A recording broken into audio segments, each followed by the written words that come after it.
Have you ever wondered how women survived one of history's most dangerous cultural movements while everyone around them was falling victim to a deadly addiction that claimed thousands of lives?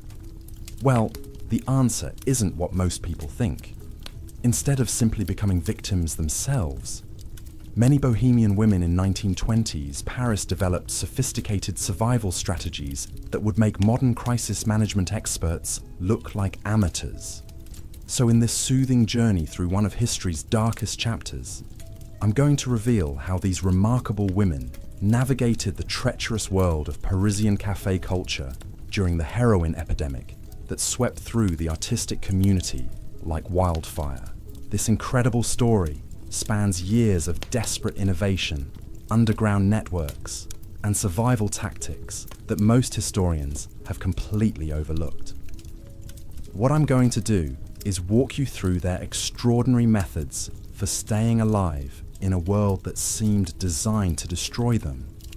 And by the end of this series, you'll understand exactly how they managed to not just survive, but create lasting change that protected countless others. But first, let me paint you a picture of just how deadly this world really was. The year was 1923, and Paris was experiencing what appeared to be a golden age of artistic expression. The city sparkled with creative energy as writers, painters, and musicians from around the world flocked to its famous cafes and salons. But beneath this glittering surface lurked a poison that was systematically destroying the very people who made this cultural renaissance possible. Heroin had arrived in the Bohemian quarters of Montmartre and Montparnasse like a plague wrapped in silk ribbons. What started as occasional experimentation among a few adventurous artists quickly spiraled into an epidemic that would claim the lives of some of the most promising creative minds of the generation. The drug moved through artistic circles with terrifying efficiency, spread by dealers who understood exactly how to exploit the psychological vulnerabilities of people seeking authentic artistic experience. The cafes that had once been sanctuaries for intellectual discourse and creative collaboration were transformed into something far more sinister. Establishments like Café de la Rotonde and Le Dôme maintained their elegant facades, but regular patrons knew that certain conversations, certain gestures, certain requests could open doors to experiences that promised artistic transcendence, but delivered only destruction. Young women arriving in Paris with dreams of becoming part of the avant-garde movement found themselves navigating a landscape where the line between artistic sophistication and deadly addiction had been deliberately obscured. They came seeking inspiration, community, and the chance to participate in what seemed like the most exciting cultural moment in human history. Instead, they encountered predators who had learned to weaponize creativity itself. But here's what makes this story truly remarkable. While thousands of men succumbed to the heroin epidemic, becoming casualties of their own artistic ambitions, many women developed an entirely different response to these dangers. They didn't simply avoid the problem or become victims themselves. Instead, they created something unprecedented in the history of urban survival.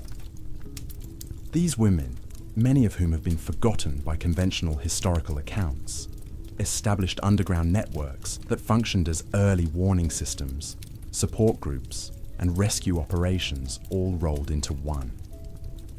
They developed coded languages that allowed them to communicate safely about dangers in their environment. They created alternative social spaces that provided the intellectual stimulation and artistic community that people craved without the deadly risks that characterized mainstream Bohemian culture.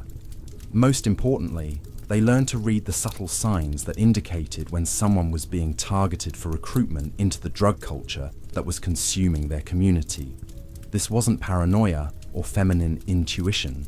This was systematic intelligence gathering conducted by women who understood that their survival depended on staying several steps ahead of predators who had turned artistic culture into a hunting ground. Marie Dubois exemplified this new breed of Bohemian survivor. She had arrived in Paris from Lyon in 1922 with a modest inheritance and genuine talent as a painter. Like thousands of other young women, she was drawn to the city's reputation for artistic freedom and intellectual sophistication. But unlike many of her contemporaries, Marie possessed an analytical mind that allowed her to observe patterns that others missed or ignored. Within weeks of arriving in Montparnasse, Marie noticed that certain cafes had regular customers who seemed to follow predictable routines. These individuals would arrive at specific times, sit at particular tables, and engage in conversations that followed subtle but consistent patterns. More importantly, she observed that young artists who began associating with these regular customers often underwent dramatic personality changes within a matter of months. The changes weren't simply artistic evolution or the natural result of exposure to new ideas. These were systematic transformations that followed eerily similar trajectories. Promising painters would begin producing work that became increasingly erratic and desperate. Talented writers would start missing deadlines and abandoning projects they had previously been passionate about. Musicians would show up to performances unprepared or fail to appear at all. Marie began documenting these patterns in a journal that she kept hidden in her studio apartment. She recorded names, dates, locations, and behavioral changes with the precision of a scientist conducting research. What she discovered was that the artistic community she had hoped to join was actually being systematically harvested by individuals who understood how to exploit creative ambition for criminal purposes. But Marie's most important discovery was that she wasn't alone in her observations. Other women throughout the artistic quarter were conducting their own informal investigations into the strange changes they were witnessing in their communities. They were asking the same questions, noticing the same patterns, and reaching similar conclusions about the dangers that surrounded them. The breakthrough came when Marie encountered Isabelle Moreau at a small gallery opening in the spring of 1923. Isabelle was a journalist who had come to Paris to write about the cultural Renaissance, but had instead become fascinated by the darker currents she sensed beneath the surface of Bohemian life. During a seemingly casual conversation about art and creativity, both women realized they were observing the same phenomena from different perspectives. Their collaboration marked the beginning of what would become known among survivors as the Sisterhood of Shadows. This wasn't an official organization with formal membership or written rules. Instead, it was a loose network of women who shared information, provided mutual protection, and developed strategies for maintaining their artistic aspirations without falling victim to the predators who were systematically targeting their community. The sisterhood operated according to principles that were both simple and sophisticated. Members learned to identify the warning signs that indicated someone was being groomed for recruitment into drug culture. They developed communication methods that allowed them to share information about dangerous individuals and locations without attracting attention from the very people they were trying to avoid. Most importantly, they created alternative social spaces that provided the intellectual stimulation and creative collaboration that drew people to Bohemian culture in the first place. These spaces were carefully designed to be invisible to the criminal networks that had infiltrated mainstream artistic venues, but accessible to women who needed safe alternatives to the increasingly dangerous cafe culture. The Sisterhood's approach to survival was based on 3 core strategies that would prove remarkably effective over the coming years. First, they prioritized information gathering and analysis over confrontation or direct opposition.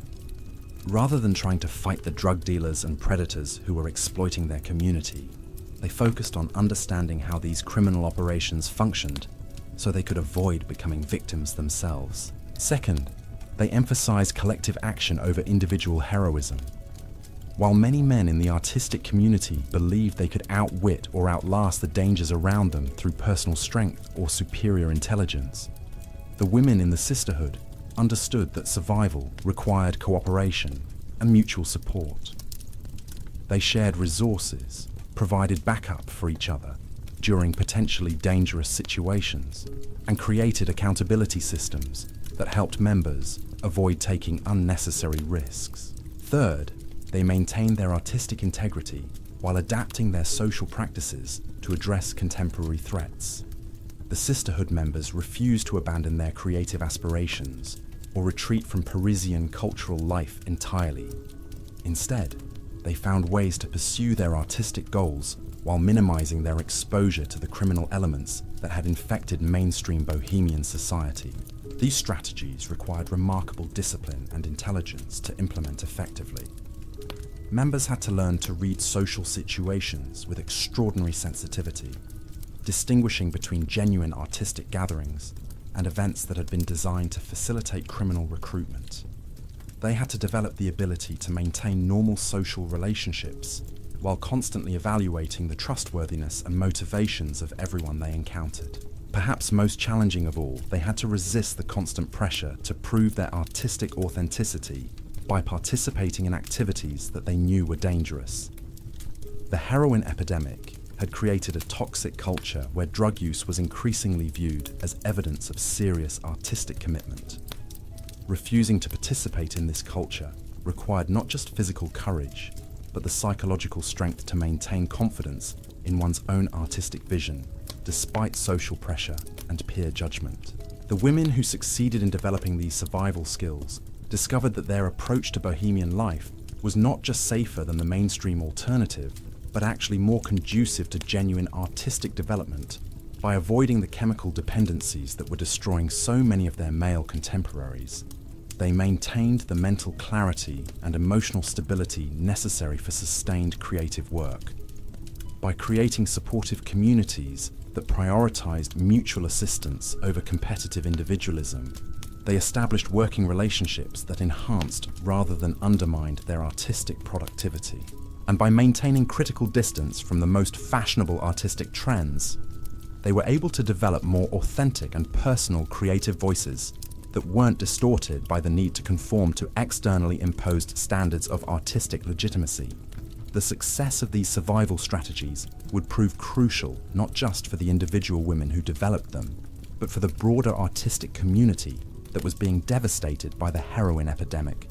As the crisis deepened and the death toll mounted, the alternative networks and social practices created by the Sisterhood of Shadows would become increasingly important for anyone who wanted to maintain their artistic aspirations without risking their lives. But developing these survival strategies was only the first phase of what would become a much larger and more ambitious project. The women who had learned to protect themselves from the immediate dangers of the heroin epidemic would soon discover that their skills and networks could be used for far more than personal survival. As the winter of 1923 gave way to spring, the women of the Sisterhood began to realize that their survival network had evolved into something far more powerful than a simple self-protection system. What had started as informal information sharing between a handful of observant women had grown into a sophisticated intelligence operation that spanned multiple neighborhoods and reached into every level of Parisian artistic society. The transformation happened gradually, almost imperceptibly at first.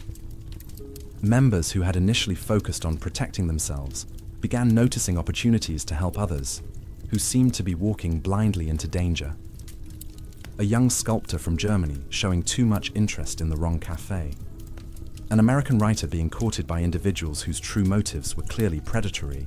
A musician whose sudden personality changes suggested recruitment into the very networks the Sisterhood had learned to avoid. What started as occasional warnings to vulnerable individuals evolved into systematic intervention efforts that required increasingly sophisticated planning and coordination. The women discovered that effective rescue operations demanded not just good intentions, but detailed knowledge of how criminal recruitment actually functioned in practice. Isabelle Moreau's journalistic background proved invaluable during this transition. Her training in research and investigation allowed her to map the connections between seemingly unrelated individuals and events, revealing patterns that would have remained invisible to less systematic observers. She began treating the heroin epidemic like a story she was investigating, following leads, conducting interviews, and documenting evidence with professional thoroughness. What Isabelle discovered was that the criminal networks exploiting Bohemian culture were far more organized and sophisticated than anyone had previously understood. The dealers and recruiters weren't simply opportunistic predators taking advantage of vulnerable individuals. They were part of coordinated operations that used detailed intelligence about their targets' psychological profiles, financial situations, and social connections to maximize their success rates. These operations had developed recruitment protocols that were specifically designed to exploit the particular vulnerabilities of artistic personalities.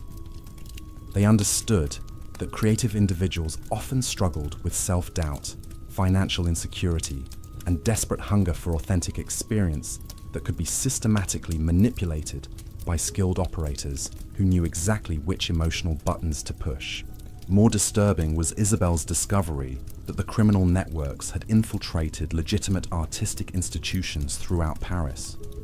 Gallery owners, cafe proprietors, salon hosts, and even some established artists were either directly involved in drug distribution or had been compromised through addiction, financial pressure, or blackmail. This meant that virtually every venue where artistic activity took place was potentially dangerous for young people seeking to establish themselves in Bohemian society. Armed with this intelligence, the Sisterhood began developing intervention strategies that addressed the sophisticated nature of the threats they were confronting. Simple warnings about avoiding certain locations or individuals weren't sufficient when the entire cultural infrastructure had been systematically compromised. They needed approaches that could compete with professional recruitment operations that had unlimited resources and years of experience manipulating artistic ambitions. The solution they developed was both elegant and revolutionary. Instead of trying to convince vulnerable individuals to avoid Bohemian culture entirely, which was usually ineffective and often counterproductive, the Sisterhood created alternative pathways into artistic society that bypassed the most dangerous elements while still providing genuine cultural experiences. These alternative pathways required the establishment of what amounted to a parallel artistic infrastructure. The women identified galleries, cafes, salons, and performance venues that were either completely clean of criminal influence or could be made safe through careful management and strategic intervention. They cultivated relationships with artists, writers, and musicians who were committed to maintaining drug-free creative environments. Most importantly, they began hosting their own cultural events that provided the intellectual stimulation and social connections that drew people to Bohemian culture in the first place. These gatherings were carefully designed to be indistinguishable from mainstream artistic events to casual observers, but incorporated subtle security measures that prevented infiltration by criminal recruiters. The challenge of creating these alternative cultural spaces was enormous. The women had to develop expertise in event planning, security management, and cultural programming while maintaining their own artistic careers and avoiding detection by the criminal networks they were working to circumvent. They needed to create environments that felt spontaneous and authentic while actually being carefully controlled and monitored. Marie Dubois emerged as a master of this delicate balancing act. Her painter's eye for detail and composition translated surprisingly well to the complex logistics of managing social environments. She learned to read the subtle dynamics that indicated when gatherings were developing in healthy versus dangerous directions, and developed techniques for guiding conversations and activities toward productive outcomes. Marie's studio became one of the first fully secure artistic venues in Montparnasse. She hosted weekly salons that attracted serious painters, writers, and musicians who were seeking alternatives to the increasingly dangerous mainstream Bohemian scene. These gatherings provided everything that people valued about cafe culture: intellectual debate, creative collaboration, exposure to new ideas, but without the predatory elements that had made traditional venues so treacherous. The success of Marie's salon model led to rapid expansion throughout the artistic quarter. Other Sisterhood members began hosting similar gatherings in their own spaces, each adapted to the specific interests and needs of different artistic communities. Isabel organized discussion groups for writers and journalists. Other members created venues for musicians, theatre artists, and visual artists who needed safe spaces to develop their work and build professional relationships. Within months, This alternative cultural infrastructure had grown large enough to support hundreds of artists who were seeking authentic Bohemian experiences without the life-threatening risks that characterized mainstream venues. The parallel system provided newcomers to Paris with immediate access to genuine artistic communities that could nurture their development without exposing them to systematic exploitation. But the sisterhood's most remarkable innovation was the development of what they called protective recruitment. Having studied how criminal networks identified and cultivated vulnerable targets, they created their own recruitment system designed to identify and protect individuals who were at high risk of victimization. This protective recruitment operated through networks of women who were strategically positioned throughout Paris to identify newly arrived artists, writers, and musicians who fit the profiles that criminal recruiters typically targeted. These spotters would approach vulnerable individuals before criminal operators had a chance to make contact, offering them immediate access to safe artistic communities and comprehensive orientation about the realities of Parisian Bohemian culture. The orientation process was crucial to the success of protective recruitment. Rather than simply warning people about dangers, which often made them more curious about forbidden experiences, the sisterhood developed educational programs that helped newcomers understand how criminal exploitation actually functioned and why it was incompatible with genuine artistic development. These educational programs were based on real case studies of individuals who had been victimized by drug recruiters. The women had documented dozens of stories that illustrated how seemingly sophisticated criminal operators actually preyed on basic human needs for acceptance, community, and artistic validation. By understanding these manipulation techniques, newcomers could recognize and resist recruitment attempts before they became emotionally invested in relationships with predatory individuals. The protective recruitment system also provided practical support that addressed the underlying vulnerabilities that made people susceptible to criminal manipulation in the first place. Financial assistance for artists struggling to establish themselves economically, housing referrals that helped people avoid neighborhoods where criminal recruitment was most intensive, professional networking that connected talented individuals with legitimate opportunities for artistic development and career advancement. Perhaps most importantly, the system provided immediate social integration into supportive artistic communities that satisfied the human needs that criminal recruiters typically exploited. People who had access to genuine friendship, intellectual stimulation, and creative collaboration were much less likely to be attracted by the artificial alternatives offered by drug dealers and their associates. The success of protective recruitment created a virtuous cycle that strengthened the entire alternative cultural infrastructure. Each person who was successfully integrated into safe artistic communities became a potential resource for protecting others who might be vulnerable to criminal exploitation. The network grew organically as grateful recipients of assistance became active participants in helping subsequent newcomers navigate the dangers of Parisian Bohemian society. By the autumn of 1924, the Sisterhood of Shadows had evolved from a small group of women focused on personal survival into a comprehensive social service organization that was successfully competing with criminal networks for influence over artistic communities throughout Paris. Their alternative infrastructure was providing safe, authentic cultural experiences for hundreds of artists, while simultaneously disrupting the recruitment pipelines that fed the heroin epidemic. But success brought new challenges that would test the women's adaptability and resolve.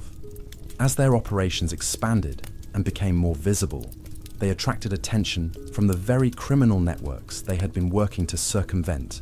The dealers and recruiters who had been profiting from the exploitation of artistic communities began to recognize that their business model was being systematically undermined by organized opposition. The response from criminal networks was swift and sophisticated, revealing the true scope and resources of the organizations that had been preying on Bohemian culture. Rather than simply trying to shut down alternative venues or intimidate individual women, the criminal operators launched comprehensive campaigns designed to discredit and destroy the entire sisterhood infrastructure. These campaigns combined direct intimidation with subtle propaganda efforts that were designed to turn artistic communities against the women who were trying to protect them. Criminal operators spread rumors that the Sisterhood was actually a conservative organization trying to suppress authentic Bohemian culture. They suggested that the alternative venues were boring and restrictive compared to the exciting experiences available through traditional channels. Most insidiously, they began recruiting individuals who had been helped by the Sisterhood to serve as informants and saboteurs within the alternative cultural infrastructure. These recruited agents would attend Sisterhood events, gather intelligence about operations and personnel, and create disruptions that made safe venues appear unreliable or unwelcoming to potential participants. The criminal counteroffensive forced the women to develop new levels of operational security while maintaining the open, welcoming atmosphere that made their cultural programs attractive to artists seeking authentic Bohemian experiences. This balancing act required skills that none of them had anticipated needing when they first began sharing information about dangerous individuals and locations. The women had to become experts in counterintelligence while preserving the spontaneous creativity that defined genuine artistic culture.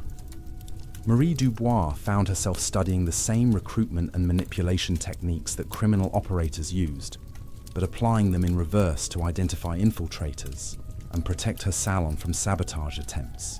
The process of screening potential attendees without destroying the welcoming atmosphere that made her gatherings successful required extraordinary social intelligence. Marie developed what she called the 3-conversation test. New visitors would be engaged in seemingly casual discussions about their artistic background, their reasons for coming to Paris, and their connections within the Bohemian community. These conversations, conducted by different Sisterhood members throughout the evening, would reveal inconsistencies that suggested hidden motives or deliberate deception. But the screening process had to be invisible to legitimate participants who were seeking authentic artistic experiences.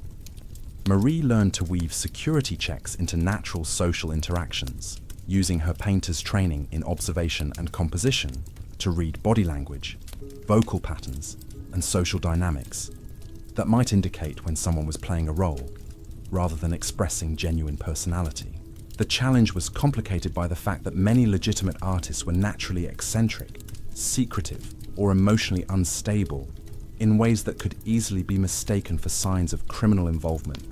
Marie had to develop increasingly sophisticated techniques for distinguishing between authentic artistic temperament and the calculated performances of professional infiltrators. Isabelle Moreau's journalistic skills proved essential for developing these counterintelligence capabilities. Her experience in conducting interviews and evaluating source credibility translated directly to the challenge of identifying potential threats within artistic communities. She created training programs that taught other Sisterhood members how to conduct effective security screenings without compromising the open atmosphere that made their venues attractive to genuine artists. The training programs were disguised as workshops on social skills and networking techniques for artists. Participants learned how to ask probing questions that revealed important information while appearing to make casual conversation. They studied techniques for reading nonverbal communication that could indicate when someone was being deliberately deceptive. Most importantly, they learned to trust their instincts when something felt wrong about a person or situation, even if they couldn't immediately articulate what was triggering their concerns. These security measures proved their worth within weeks of implementation. Multiple infiltration attempts were detected and neutralized before they could cause significant damage to Sisterhood operations criminal agents who had expected to easily penetrate alternative cultural venues, found themselves exposed and excluded before they could gather useful intelligence or recruit new victims. The success of these defensive measures allowed the Sisterhood to expand their operations into new areas that required even greater security consciousness. They began developing what they called extraction protocols for helping individuals who had already become involved with criminal networks but wanted to escape before their situations became terminal. Extraction operations were far more dangerous and complex than protective recruitment. People who had been drawn into drug culture were often psychologically dependent on their criminal contacts, financially indebted to dealers, or compromised by activities they had been pressured to participate in. Simple offers of alternative social opportunities were rarely sufficient to overcome these complex forms of bondage. The women had to develop therapeutic approaches that could address the psychological manipulation that kept people trapped in destructive relationships. They studied the techniques that criminal recruiters used to create emotional dependency and developed counter-strategies that could help victims recognize and overcome their conditioning. Louise Girard emerged as the sisterhood's most skilled extraction specialist. Her background as a nurse had given her experience in managing medical crises and understanding human psychology under extreme stress. She adapted these skills to help individuals who were struggling to break free from criminal networks that had systematically undermined their ability to make independent decisions. Louise's approach to extraction was based on gradual relationship building that provided victims with emotional support and practical assistance, while they slowly developed the strength to challenge their existing dependencies. She understood that people who had been systematically manipulated often lost confidence in their own judgment and needed extended periods of guided support before they could function independently. The extraction process typically began with informal contact through mutual friends or chance encounters at sisterhood events. Louise would identify individuals who seemed to be struggling with their involvement in criminal networks, often recognizing signs of distress that were invisible to casual observers but obvious to someone with her training in human psychology. Initial conversations were carefully designed to plant seeds of doubt about the relationships and activities that were keeping victims trapped in dangerous situations. Rather than directly confronting criminal involvement, which usually triggered defensive reactions, Louise would ask gentle questions that encourage people to examine their experiences and consider whether their current situations were actually serving their long-term interests. The process required extraordinary patience and psychological insight. Many victims had been conditioned to view any criticism of their criminal associates as evidence of jealousy or misunderstanding. They often needed months of gentle questioning and supportive interaction before they could acknowledge that they were being exploited, rather than helped by the people they had come to depend on. Louise's most challenging cases involved individuals whose criminal involvement had progressed to the point where they were actively participating in recruiting new victims. These people faced not just personal addiction and psychological manipulation, but also potential legal consequences if their criminal activities were discovered by authorities. Fear of prosecution often kept them trapped in situations they desperately wanted to escape. The sisterhood developed specialized protocols for these complex cases that combined psychological support with practical assistance in avoiding legal consequences. They established connections with sympathetic lawyers who could provide confidential advice about legal risks and potential immunity opportunities. They created safe houses where people could stay while they detoxed from drugs and rebuilt their psychological independence from criminal networks. Most importantly, they developed reintegration programs that helped former victims rebuild their artistic careers and social relationships after escaping from criminal involvement. Many people who had been exploited by drug networks found that their reputations within artistic communities had been severely damaged, making it difficult to pursue the creative aspirations that had originally brought them to Paris. The reintegration programs provided both practical support and social rehabilitation that addressed these challenges comprehensively. Former victims received financial assistance, professional networking, and access to alternative cultural venues where they could rebuild their artistic relationships without stigma or suspicion. They were paired with mentors who had successfully navigated similar challenges and could provide guidance about reconstructing their lives and careers.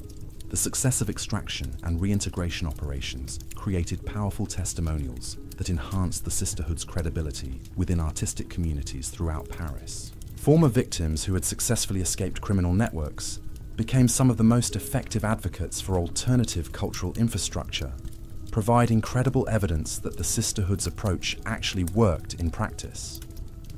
These testimonials were particularly valuable because they came from people who had direct experience with both criminal networks and sisterhood alternatives. They could speak knowledgeably about the differences between genuine artistic community and the artificial substitutes offered by drug dealers and their associates. Their stories provided compelling evidence that criminal involvement was incompatible with authentic artistic development. By the spring of 1925, the sisterhood had developed capabilities that extended far beyond their original focus on personal survival. They were operating a comprehensive alternative to criminal-controlled Bohemian culture that included safe venues, protective recruitment, extraction services, and reintegration programs. Their network had grown to include hundreds of active members and was successfully serving thousands of artists throughout Paris.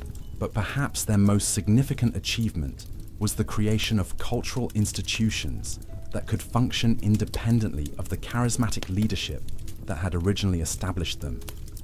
Marie Dubois and Isabelle Moreau had built systems and trained personnel that could continue operating even if the founders were removed or incapacitated.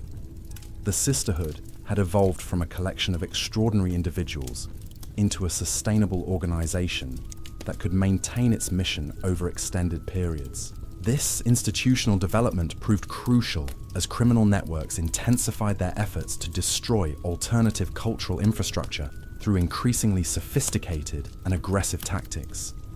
The operators, who had been profiting from the exploitation of artistic communities, recognized that the sisterhood represented an existential threat to their business model that required decisive action to eliminate. The escalation began with systematic harassment campaigns designed to make sisterhood venues unwelcoming or unsafe for their intended audiences. Criminal operatives would attend alternative cultural events and create disturbances that disrupted programming and made participants uncomfortable. They spread malicious gossip about sisterhood leaders and attempted to damage their reputations within broader artistic communities. When harassment proved insufficient to shut down alternative venues, criminal networks escalated to direct intimidation that targeted individual women who were leading sisterhood operations. Marie Dubois began receiving anonymous threats that promised serious consequences if she continued hosting salon gatherings.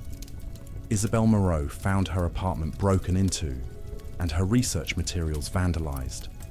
Other sisterhood leaders reported similar experiences that seemed designed to create fear and discourage continued resistance to criminal control of Bohemian culture. The intimidation campaigns revealed the true nature of the forces that the women had been confronting.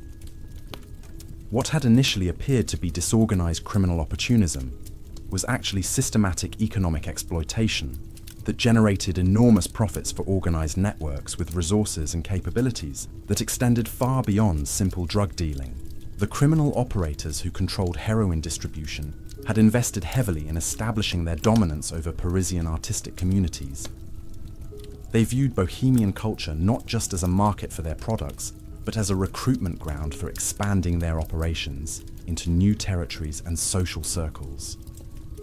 The sisterhood's success in creating alternatives to criminal-controlled venues threatened to undermine years of investment and strategic planning. The women's response to escalating intimidation demonstrated the maturity and sophistication that their organization had developed during its evolution from informal survival network to comprehensive social service institution. Rather than responding with fear or abandoning their operations, they adapted their security measures and developed new strategies for maintaining their mission despite increased external pressure. The first priority was protecting individual members who had been targeted by intimidation campaigns. The sisterhood established buddy systems that ensured no one attended potentially dangerous events or traveled through risky areas alone. They created communication protocols that allowed members to check in regularly and request assistance if they encountered threats or suspicious situations. More importantly, they developed collective response strategies that distributed risk among multiple individuals rather than concentrating vulnerability in a few visible leaders. Marie Dubois began rotating hosting responsibilities among different members so that no single venue or individual became too attractive a target for criminal retaliation. Isabelle Moreau shared her research and intelligence gathering responsibilities with other members who could continue investigations if she was forced to suspend her activities. The Sisterhood also began documenting criminal intimidation efforts with the same systematic thoroughness they had previously applied to understanding recruitment and manipulation techniques. They maintained detailed records of threats, harassment incidents, and suspicious activities that could potentially be used as evidence if legal intervention became necessary. But the women understood that their ultimate security depended not on defensive measures, but on continuing to expand their positive impact within artistic communities. The more successful they became at providing genuine alternatives to criminal-controlled venues, the more support they would receive from artists who valued what they were creating. This understanding led to an acceleration of expansion efforts that brought sisterhood services to new neighborhoods and artistic communities throughout Paris. They established satellite operations in areas that had previously been completely dominated by criminal networks, providing safe alternatives for artists who had been forced to choose between dangerous venues and social isolation. The expansion required enormous coordination and resource management that tested every organizational capability the women had developed. Each new venue needed appropriate security screening, reliable programming, and integration with existing support services. Personnel had to be recruited, trained, and deployed to areas where they might face significant personal risk from criminal operators who viewed their presence as territorial invasion. The logistics of managing multiple venues while maintaining security and quality standards pushed the Sisterhood to develop new levels of operational sophistication. They created standardized protocols for establishing new locations, training programs for preparing members to manage complex operations, and communication systems that allowed coordination between venues separated by significant distances. Most challenging was the need to maintain the authentic artistic atmosphere that made their venues attractive while implementing security measures that could protect against increasingly sophisticated criminal infiltration attempts. The balance between openness and security required constant adjustment as threats evolved, and criminal operators developed new tactics for attacking alternative cultural infrastructure. The winter of 1925 brought new challenges that would test every innovation the Sisterhood had developed during their remarkable transformation from survival network to cultural institution. As snow blanketed the cobblestone streets of Montparnasse and Montmartre, the women discovered that their success in disrupting criminal recruitment had triggered a response far more coordinated and dangerous than anything they had previously encountered. The escalation began subtly, almost imperceptibly at first. Louise Girard noticed that several individuals she had successfully extracted from criminal networks were suddenly disappearing from Sisterhood venues without explanation. These weren't gradual departures or natural transitions to other activities. People who had been regular participants in alternative cultural programming would simply vanish overnight, leaving behind abandoned studio apartments and unpaid debts that suggested hasty, unplanned departures. When Louise attempted to investigate these disappearances, she discovered that the missing individuals had left behind carefully crafted cover stories that made their departures appear voluntary and normal. Friends received letters explaining sudden family emergencies or unexpected career opportunities that required immediate relocation to other cities. Landlords were paid several months in advance with instructions to hold personal belongings until further notice. The sophistication of these cover stories initially convinced even experienced Sisterhood members that the departures were legitimate. But Louise's nursing background had taught her to look for patterns that others might miss, and she began noticing subtle inconsistencies that suggested deliberate deception rather than genuine emergencies. The missing individuals shared certain characteristics that seemed too coincidental to be random. They were all people who had possessed detailed knowledge about criminal network operations before their extraction. They had all been successfully integrated into Sisterhood alternatives and had become vocal advocates for rejecting involvement with drug dealers and their associates. Most importantly, They were all individuals whose testimonials had been particularly effective at convincing other potential victims to avoid criminal recruitment. Isabel Moreau's investigation confirmed Louise's suspicions and revealed the true scope of what they were confronting. The criminal networks hadn't simply been targeting random sisterhood members for intimidation. They had been conducting systematic intelligence operations designed to identify and eliminate the most effective advocates for alternative cultural infrastructure. The missing individuals hadn't disappeared voluntarily. They had been kidnapped by criminal operatives who understood that removing successful extraction cases would undermine the credibility of sisterhood operations while simultaneously eliminating sources of damaging information about criminal recruitment techniques. This revelation transformed the women's understanding of their situation. They weren't simply providing alternative cultural venues that competed with criminal-controlled establishments. They were engaged in what amounted to warfare against organized networks that possessed resources, intelligence capabilities, and operational sophistication that far exceeded anything they had initially imagined. The criminal networks had treated the sisterhood as a business problem that could be solved through appropriate application of pressure and resources. When harassment and intimidation proved insufficient to shut down alternative venues, they had escalated to direct action that eliminated key personnel while maintaining plausible deniability about their involvement. Marie Dubois convened an emergency meeting of senior sisterhood members to address the kidnapping crisis and develop appropriate responses. The gathering took place in a small church basement that had been secured through connections with sympathetic clergy who understood the importance of supporting artists seeking alternatives to dangerous Bohemian culture. The discussion that followed revealed both the maturity that the organization had developed and the challenges that would test their resolve in unprecedented ways.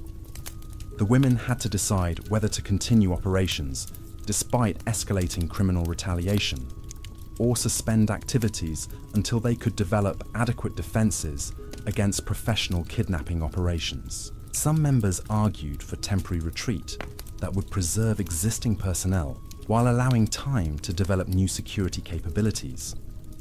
Others insisted that suspending operations would represent victory for criminal networks and abandonment of vulnerable artists who depended on sisterhood services for their safety and survival. The debate continued through the night as the women wrestled with questions that had no clear answers. How could they protect their members from professional criminal organizations while maintaining the open, welcoming atmosphere that made their cultural programming effective? How could they develop security capabilities sufficient to deter kidnapping operations without transforming their organization into something that resembled the very networks they were opposing? Marie emerged as the voice of determined resistance during these discussions. Her artist's perspective provided clarity about what was ultimately at stake in their confrontation with criminal exploitation of Bohemian culture. The alternative infrastructure they had created wasn't just providing safer venues for artistic activities, they were preserving the possibility of authentic creative culture that could exist independently of criminal manipulation. If they abandoned their operations in response to criminal intimidation, they would be conceding that artistic communities could only exist under conditions acceptable to organized networks that profited from exploitation and destruction. The kidnappings were designed not just to eliminate specific individuals, but to demonstrate that resistance to criminal control was futile and dangerous. Marie's analysis convinced the assembled women that retreat would represent not just tactical defeat, but strategic surrender that would doom future generations of artists to systematic exploitation. They had developed capabilities and knowledge that could protect countless individuals from victimization, but only if they possessed the courage to continue operating despite personal risks. The decision to maintain operations despite kidnapping threats required the sisterhood to develop entirely new categories of security measures that went far beyond anything they had previously implemented. They needed capabilities for preventing kidnappings, responding to kidnapping attempts, and potentially rescuing members who had been abducted by criminal operatives. Louise Girard volunteered to lead the development of these enhanced security protocols, drawing on her medical training and her experience with extraction operations. She understood that preventing kidnappings required detailed intelligence about criminal operational methods and the ability to recognize warning signs that might indicate when members were being targeted for abduction. The intelligence gathering effort revealed that criminal kidnapping operations followed predictable patterns that could be disrupted through appropriate countermeasures. The networks typically conducted extensive surveillance of potential targets before attempting abductions, gathering information about daily routines, social relationships, and security practices that could be exploited during kidnapping attempts. Armed with this knowledge, Louise developed what she called defensive mobility protocols that made sisterhood members much more difficult targets for criminal surveillance and abduction operations. Members learned to vary their daily routines in unpredictable ways that prevented criminal operatives from establishing reliable patterns about their movements and activities. They practiced techniques for detecting surveillance that allowed them to recognize when they were being watched or followed by individuals who might be planning kidnapping attempts. They developed communication systems that enabled rapid reporting of suspicious activities and coordinated responses when members believed they were in immediate danger. Most importantly, they established buddy systems that ensured no member traveled alone or attended potentially dangerous events without backup support from other sisterhood members who could intervene if kidnapping attempts occurred. The defensive mobility protocols proved their effectiveness within weeks of implementation. Multiple attempted surveillance operations were detected and disrupted before they could gather sufficient information to plan successful kidnapping attempts. Criminal operatives who had expected to easily monitor sisterhood members found themselves exposed and forced to abandon their intelligence-gathering efforts. But the women understood that purely defensive measures would be insufficient to address the kidnapping threat completely. Criminal networks possessed professional capabilities and unlimited resources that could eventually overcome any defensive system through sustained pressure and tactical innovation. The solution required the sisterhood to develop offensive capabilities that could impose costs on criminal networks for targeting their members. Rather than simply trying to avoid kidnapping attempts, they needed to create consequences that would make such attempts counterproductive for criminal operators. Isabel Moreau's journalistic background proved invaluable for developing these offensive capabilities.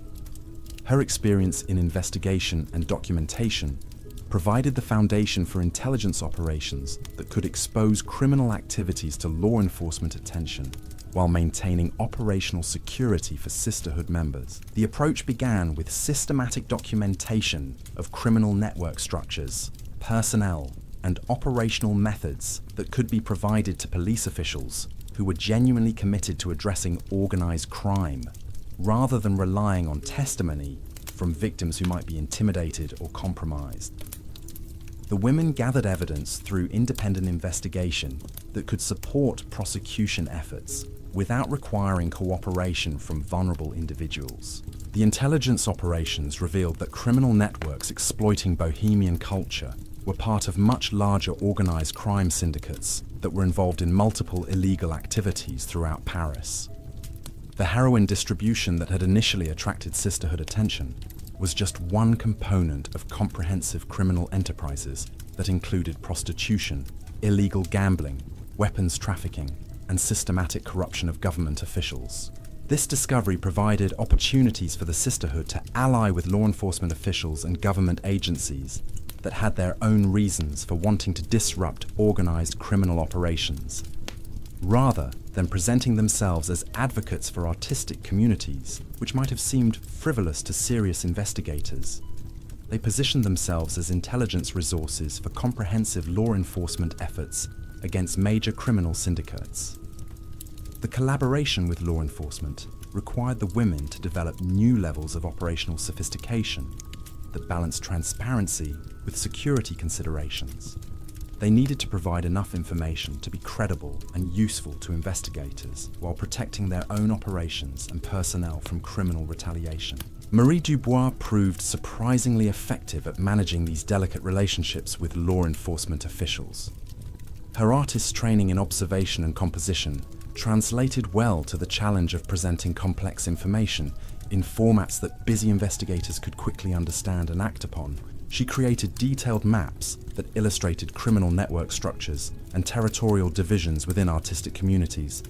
She developed timeline analyses that showed how recruitment and exploitation operations evolved over extended periods. Most importantly, she prepared case studies that demonstrated connections between seemingly unrelated criminal activities that were actually coordinated components of larger syndicate operations. The intelligence collaboration produced results that exceeded even the most optimistic expectations. Within months of beginning systematic cooperation with law enforcement, multiple major criminal networks had been disrupted through arrests, seizures of assets, and exposure of corruption relationships that had previously protected criminal operations from official interference. The law enforcement successes created breathing room that allowed the sisterhood to expand their operations without constant fear of criminal retaliation. But the women understood that their ultimate security depended on continuing to build popular support within artistic communities, rather than relying solely on official protection that could be withdrawn if political circumstances changed. The expansion effort focused on developing what they called cultural magnetism that would draw artists naturally towards sisterhood venues without requiring aggressive marketing or recruitment efforts. The concept was based on the understanding that genuine artistic community was inherently more attractive than artificial alternatives offered by criminal networks, but only if people had access to authentic experiences that demonstrated the difference. Louise Girard spearheaded the Cultural Magnetism Initiative by organizing collaborative artistic projects that showcased the creative potential that emerged when artists could work together without the psychological manipulation and chemical dependencies that characterized criminal-controlled venues. These projects demonstrated that drug-free artistic collaboration could produce results that were more innovative and emotionally satisfying than anything achievable through artificial chemical enhancement. The collaborative projects included group paintings that incorporated contributions from dozens of artists working together over extended periods, community theatre productions that involved everyone from writers and actors to set designers and musicians in comprehensive creative partnerships, literary magazines that published work by writers who had found their authentic voices through participation in supportive artistic communities. The results were extraordinary in ways that surprised even the women who had organized these initiatives. The collaborative artworks possessed qualities of creativity and emotional depth that individual artists working in isolation rarely achieved. The community theatre productions attracted audiences from throughout Paris who were hungry for authentic cultural experiences that weren't tainted by criminal associations. Most importantly, the literary publications began attracting attention from established cultural institutions that recognized the quality of work being produced by artists who had rejected involvement with criminal networks. Gallery owners, publishers, and theatre directors who had previously been reluctant to associate with alternative cultural venues began seeking opportunities to collaborate with sisterhood artists. This mainstream recognition created opportunities for sisterhood members to pursue professional artistic careers without compromising their commitment to drug-free creative communities. Artists who had worried that avoiding criminal-controlled venues would limit their career prospects discovered that authentic artistic development actually provided better opportunities for long-term success than chemical-enhanced productivity that was ultimately unsustainable. The professional success of sisterhood artists created powerful incentives for other members of Bohemian communities to reconsider their involvement with criminal networks. When established galleries began featuring work by artists who had explicitly rejected drug culture, it became difficult to maintain the fiction that chemical enhancement was necessary for serious artistic achievement. The Cultural Magnetism Initiative also attracted international attention from artistic communities in other cities that were struggling with similar problems related to criminal exploitation of Bohemian culture.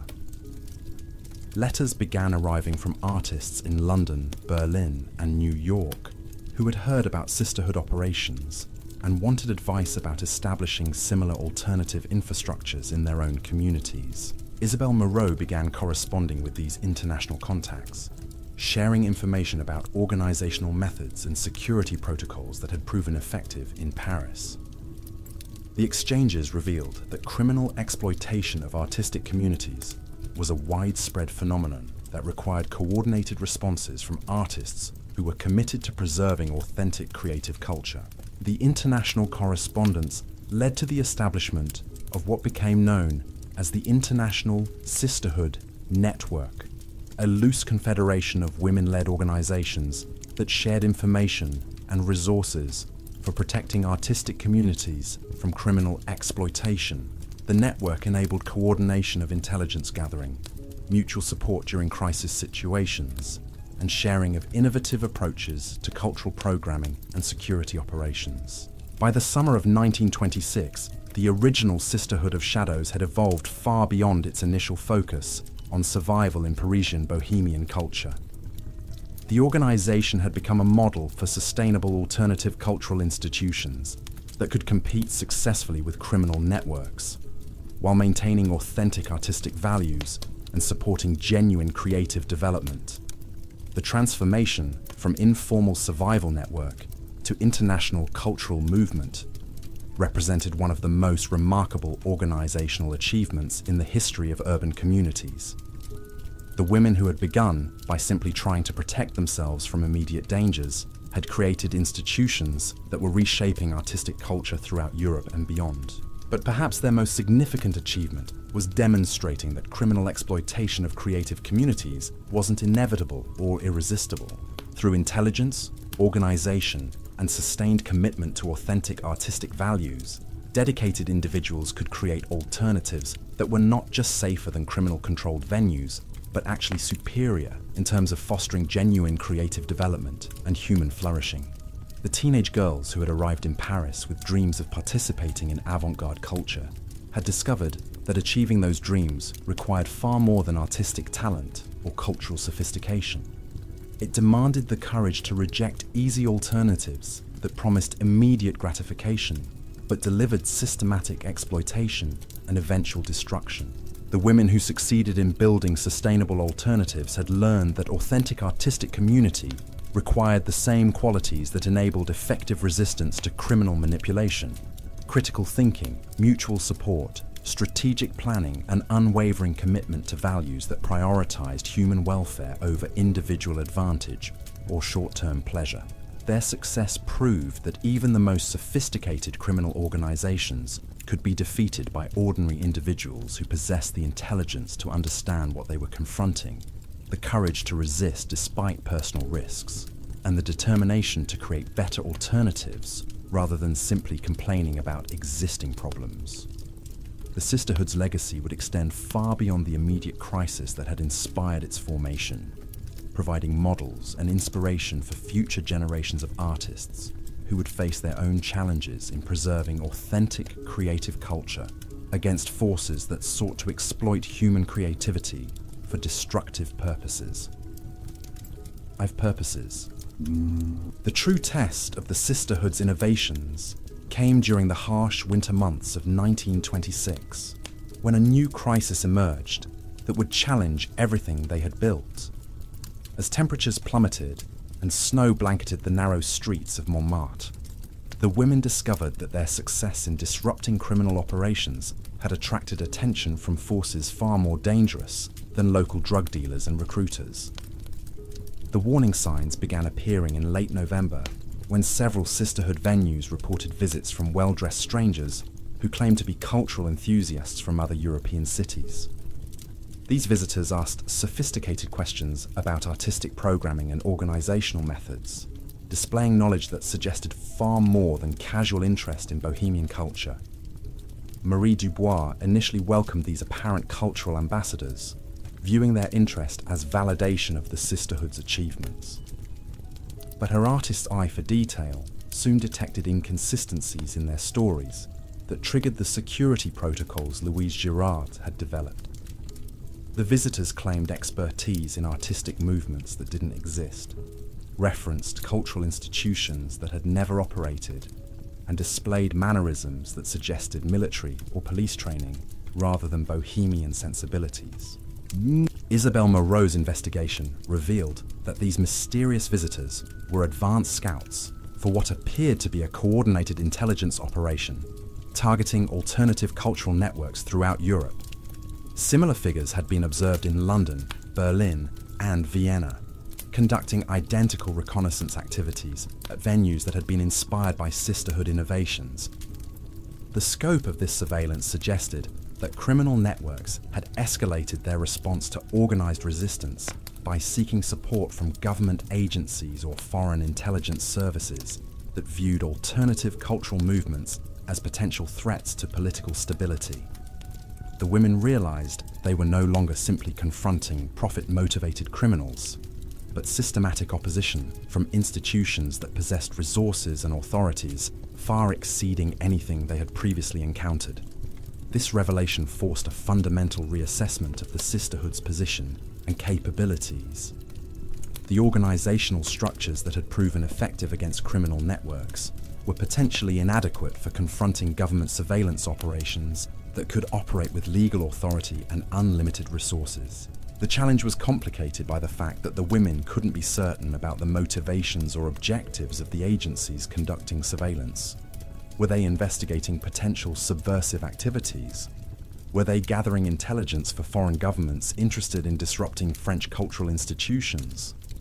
Or were they simply documenting innovative social movements that might be worth studying or replicating? The uncertainty created a dilemma that tested the sisterhood's commitment to maintaining open, welcoming cultural programming while protecting their operations from infiltration by potentially hostile forces. Too much security could destroy the authentic artistic atmosphere that made their venues attractive, but too little security could expose members to risks that were impossible to calculate or defend against. Louise Girard proposed a solution that demonstrated the sophisticated strategic thinking the organization had developed during its evolution from survival network to cultural institution. Rather than implementing obvious security measures that would signal awareness of surveillance, she suggested what she called transparent opacity, maintaining completely open operations while developing invisible methods for monitoring and controlling who had access to sensitive information about organizational methods and personnel. The transparent opacity approach required the sisterhood to compartmentalize their operations in ways that allowed genuine cultural activities to continue without restriction, while protecting critical intelligence about security protocols, member identities, and organizational structure from unauthorized access. Cultural programming remained completely open to anyone genuinely interested in artistic activities, but operational information was restricted to trusted members who had demonstrated long-term commitment to sisterhood values. Marie Dubois adapted her salon hosting techniques to implement these new security requirements. Her gatherings maintained their reputation for intellectual stimulation and creative collaboration, but conversations about organizational matters were subtly guided away from areas that might provide useful intelligence to hostile observers. Visitors could participate fully in artistic activities while remaining unaware of the security measures and operational protocols that protected the infrastructure supporting those activities. The compartmentalization strategy proved remarkably effective at neutralizing government surveillance efforts. Intelligence operatives who attended sisterhood events found genuine artistic programming that provided no evidence of subversive activities or security threats. Their reports described legitimate cultural gatherings that appeared to pose no danger to political stability or public order.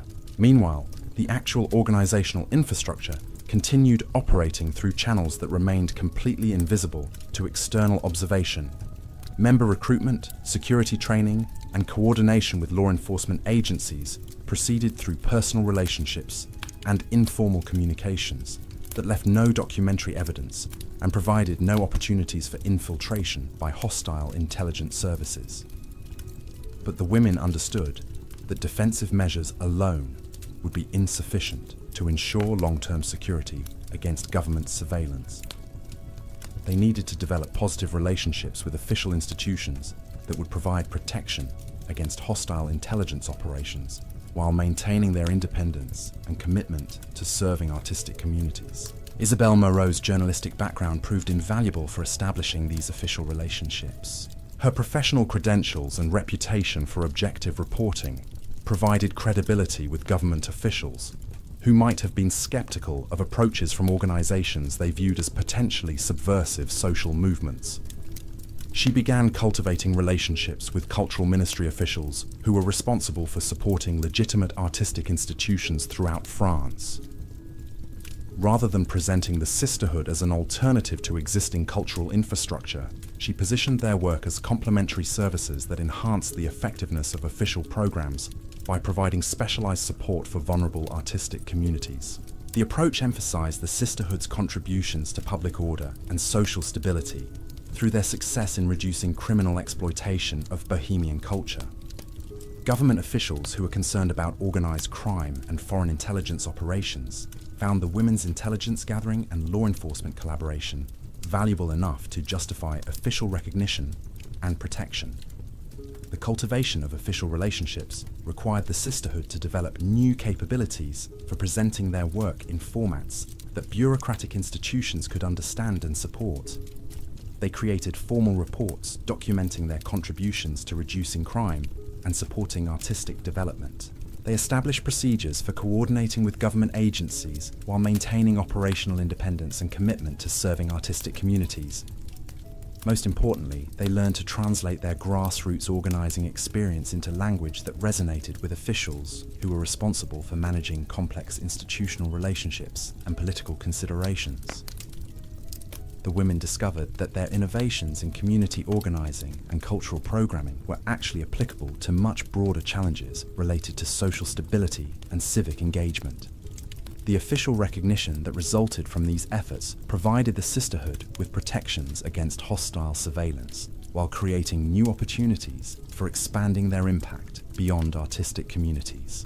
Government support enabled them to establish training programs that shared their organizational methods with other social service organizations throughout France. The training programs attracted participants from women's organizations, youth groups, religious institutions, and community development agencies that were struggling with similar challenges related to protecting vulnerable populations from exploitation by criminal networks or hostile political movements. The sisterhood's experience in building alternative institutions and developing security capabilities proved relevant to a wide range of social organizing efforts. But perhaps their most significant innovation during this period was the development of what they called cultural diplomacy, using their international network to build relationships between artistic communities that could resist manipulation by hostile foreign intelligence services. The correspondence networks that had emerged from their success in Paris became channels for sharing information about threats and opportunities that transcended national boundaries. The Cultural Diplomacy Initiative began with systematic documentation of criminal and intelligence operations targeting artistic communities throughout Europe. Women's organizations in different cities shared information about suspicious activities, recruitment techniques, and security measures that had proven effective in different cultural and political contexts. This intelligence sharing revealed patterns of manipulation that would have remained invisible to individual organizations operating in isolation. Criminal networks and hostile intelligence services were using similar techniques in multiple cities, suggesting coordination that required international responses to address effectively. The international coordination also enabled the development of mutual support systems that could provide assistance when local organizations faced threats that exceeded their individual capabilities. When sisterhood operations in one city encountered serious opposition, partner organizations in other locations could provide resources, personnel, or political support that helped maintain operations during crisis periods. The Cultural Diplomacy Network attracted attention from official diplomatic institutions that recognized the value of informal international relationships for gathering intelligence and maintaining stability in regions where formal government channels might be inadequate or compromised. Cultural ministry officials began consulting with sisterhood leaders about international developments that might affect artistic communities or suggest emerging security threats. These official consultations provided the women with access to government intelligence that enhanced their ability to protect their own operations, while contributing to broader security efforts that served national interests. The relationship was mutually beneficial, with government agencies receiving valuable grassroots intelligence, while sisterhood organizations gained official support for their cultural programming and security operations. By the spring of 1927, the sisterhood had evolved into something unprecedented in the history of social movements, a grassroots organization that had successfully integrated with official institutions while maintaining its independence and commitment to serving vulnerable communities.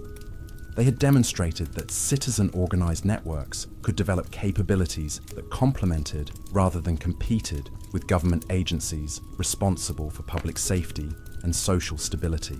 The integration process had required the women to develop new levels of political sophistication and organizational maturity that enabled them to navigate complex relationships with multiple stakeholders while preserving their core mission and values. They learned to present their work in ways that satisfied bureaucratic requirements without compromising their commitment to serving artistic communities according to principles they had developed through years of grassroots organizing. But perhaps their most remarkable achievement was proving that alternative institutions created by ordinary citizens could become so effective and valuable that they attracted support from the same official systems they had originally been established to circumvent the women who had begun by protecting themselves from immediate dangers, had created organizations that were contributing to national security and international stability. The transformation demonstrated that grassroots social movements could achieve sustainable impact by developing capabilities that served broader public interests, rather than simply advocating for particular constituencies or ideological positions. The sisterhood's success in building bridges between community organizing and institutional power provided a model for citizen engagement that transcended traditional boundaries between official and unofficial social action. As summer approached, the women who had survived the heroin epidemic through intelligence, cooperation, and unwavering commitment to authentic artistic values found themselves in positions of influence they had never anticipated when they first began sharing information about dangerous individuals and locations in Parisian cafes. Their journey from powerless targets of criminal exploitation to recognized leaders in cultural diplomacy and security cooperation represented one of the most remarkable examples of citizen empowerment in modern European history. They had proven that ordinary individuals could develop extraordinary capabilities when they possessed the courage to reject destructive alternatives and the determination to create better solutions. The teenage girls who had arrived in Paris seeking authentic artistic experience had discovered that achieving their dreams required far more than talent or cultural sophistication. It demanded the wisdom to recognize manipulation, the strength to resist exploitation, and the vision to create institutions that could protect future generations from similar threats. But their greatest contribution may have been demonstrating that survival itself could be transformed into a form of cultural creation. The networks and institutions they built to protect themselves became sources of inspiration and empowerment for countless others who faced their own challenges in preserving human dignity and creative potential against forces that sought to exploit vulnerability for destructive purposes. The winter crisis that had threatened to destroy everything they had accomplished instead became an opportunity to prove that their innovations were robust enough to survive and adapt to new challenges. The women who had learned to protect artistic communities from criminal exploitation discovered that their skills were applicable to much broader threats that required equally sophisticated and coordinated responses. Their success in navigating government surveillance and establishing official partnerships while maintaining grassroots authenticity provided evidence that citizen-organized movements could achieve sustainable impact without sacrificing the values and relationships that had made their success possible in the first place. As the seasons changed and new challenges emerged, the sisterhood prepared to face whatever tests the future might bring, confident that their combination of practical intelligence, mutual support, and unwavering commitment to human flourishing would enable them to continue serving the communities that depended on their protection and guidance. The women who had survived by learning to read the subtle signs of danger in smoke-filled cafes had become masters of recognizing and responding to threats that most people couldn't even perceive. Their story continued to unfold as they discovered new applications for the survival skills that had enabled them to transform potential victimization into powerful tools for positive social change. The heroin epidemic that had nearly destroyed Parisian artistic culture had instead become the catalyst for innovations in community organizing, security cooperation, and cultural diplomacy that would influence social movements throughout Europe and beyond for generations to come. Beyond for generations to come.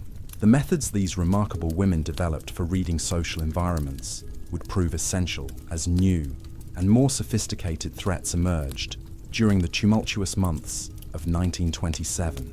The success of their cultural diplomacy initiatives had attracted attention from criminal organizations that were far more international and well-connected than the local drug dealers they had originally confronted in Parisian cafes.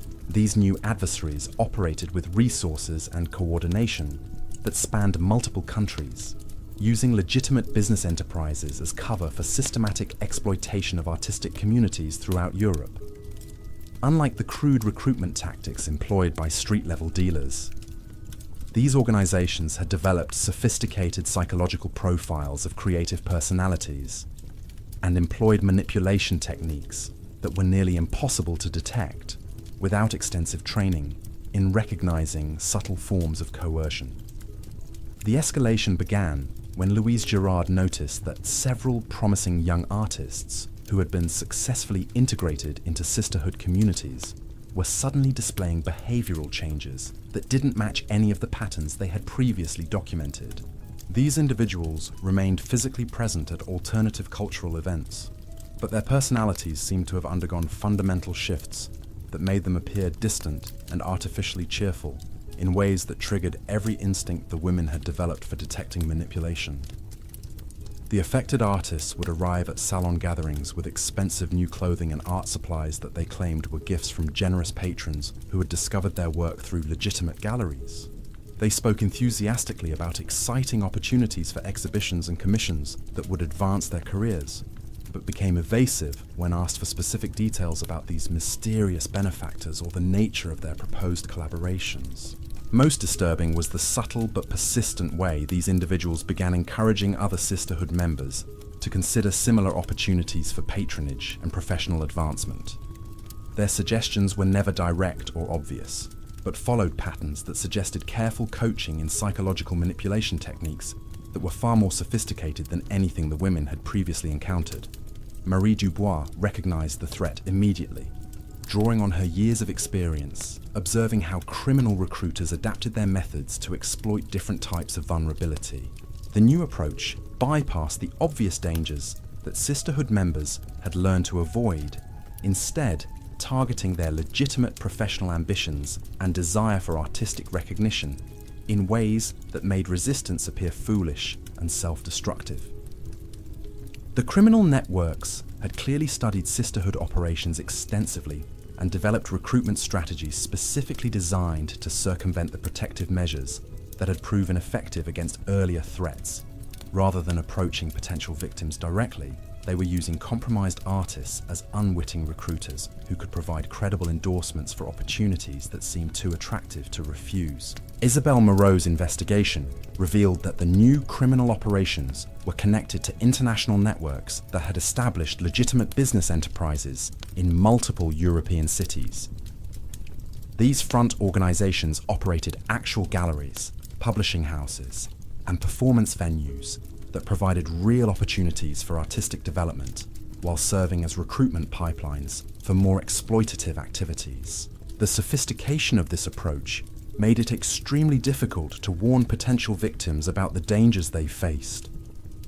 The opportunities being offered were genuine in many respects, with artists receiving actual exhibitions, publications, and financial compensation for their work.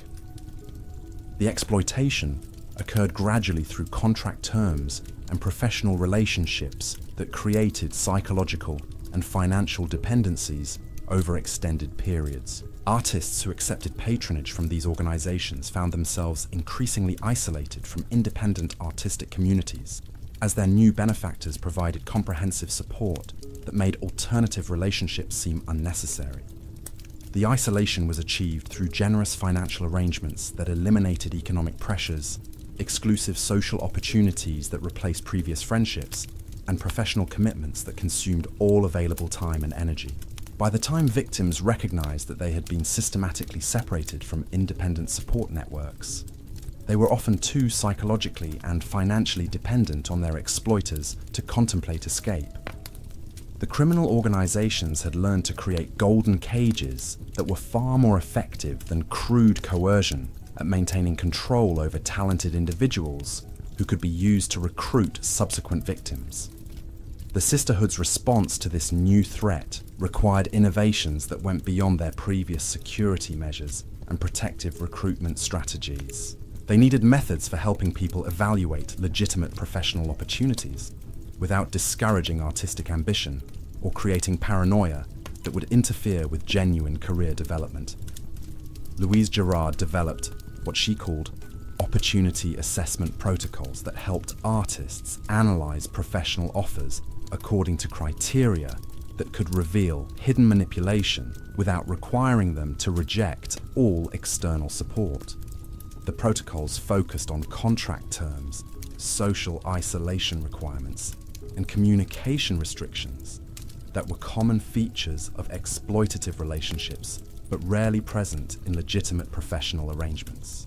The assessment process began with systematic evaluation of any opportunity that required artists to modify their existing social relationships or limit their participation in independent artistic communities. Legitimate patrons and professional collaborators understood that creative individuals needed diverse sources of inspiration and support, while exploitative organizations typically demanded exclusive loyalty that isolated victims from potential sources of assistance.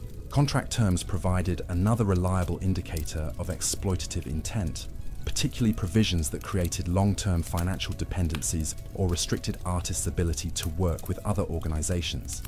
Legitimate business relationships were typically structured to benefit both parties over time, while exploitative arrangements were designed to create increasing dependence that made escape progressively more difficult.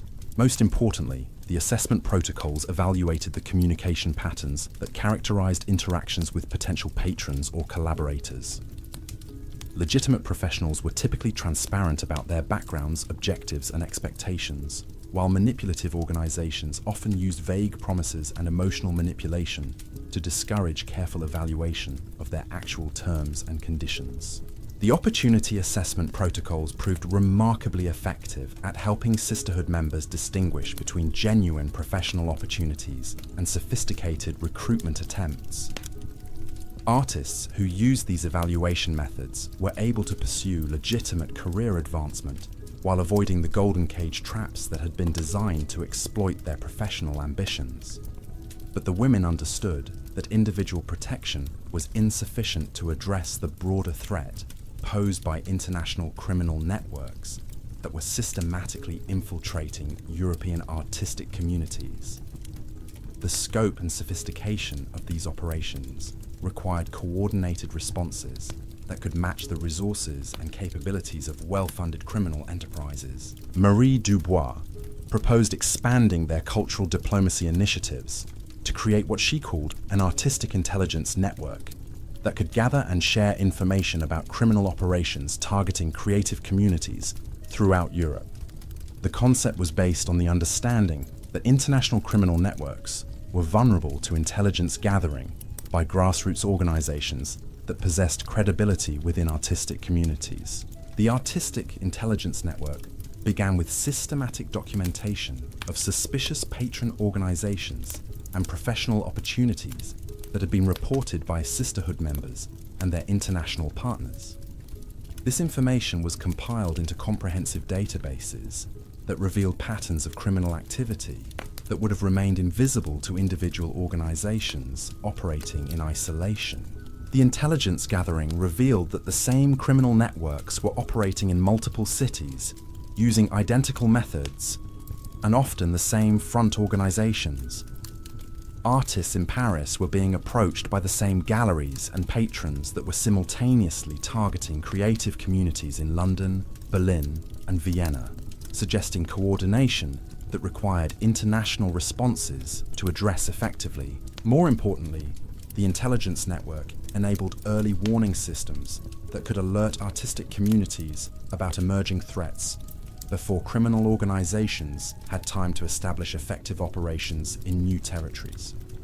When suspicious activities were detected in one city, partner organizations in other locations could implement preventive measures that made their communities less vulnerable to similar approaches. Isabelle Moreau's journalistic experience proved invaluable for transforming raw intelligence into actionable information that could be used by law enforcement agencies and government officials who were responsible for addressing international criminal activities. Her reports provided detailed documentation of criminal network structures and operations that complemented official investigations while protecting the security of grassroots intelligence sources. The collaboration with law enforcement agencies revealed that criminal exploitation of artistic communities was connected to much larger international enterprises that were involved in multiple forms of illegal activity, including money laundering, human trafficking, and systematic corruption of government officials. The intelligence provided by artistic communities filled gaps in official investigations that had been limited by the criminals' ability to operate within legitimate cultural institutions. The success of intelligence collaboration created opportunities for the sisterhood to expand their impact beyond protective services. For individual artists, government agencies began consulting with them about broader security issues related to international criminal activities and foreign intelligence operations that threaten national stability. These official consultations provided the women with access to resources and authorities that enhanced their ability to protect artistic communities while contributing to broader security efforts that served public interests. The relationship evolved into genuine partnership, where grassroots intelligence capabilities complemented official law enforcement resources in ways that benefited both community protection and national security. But perhaps the most significant development during this period was the recognition by cultural institutions throughout Europe that the sisterhood's innovations in community organizing and security cooperation represented valuable models for addressing similar challenges in other contexts. Universities, museums, and cultural foundations began seeking advice about protecting their communities from exploitation while maintaining the openness and accessibility that were essential to their educational missions. The consultation requests led to the establishment of training programs that shared sisterhood methods with professional staff at cultural institutions who were responsible for student safety and community development. These programs adapted grassroots organizing techniques to institutional contexts while preserving the principles of mutual support and collective protection that had made the original sisterhood operations successful. The institutional training programs created new opportunities for expanding the impact of survival strategies that had been developed specifically for Bohemian communities. Social workers, youth program directors, and community organizers discovered that sisterhood methods for recognizing manipulation and building protective networks were applicable to their work with vulnerable populations who faced different but related forms of exploitation. The expansion into institutional training also provided financial sustainability for sisterhood operations that had previously depended on volunteer labor and informal resource sharing. Cultural institutions and government agencies were willing to pay for training services that enhanced their capabilities for protecting the communities they served, creating revenue streams that enabled full-time staff and professional development for grassroots organizers. By the autumn of 1927, the sisterhood had evolved into something unprecedented in the history of social movements. A grassroots organization that had successfully integrated community organizing, intelligence cooperation, and professional training into a comprehensive approach to social protection that served multiple constituencies while maintaining its original commitment to artistic communities.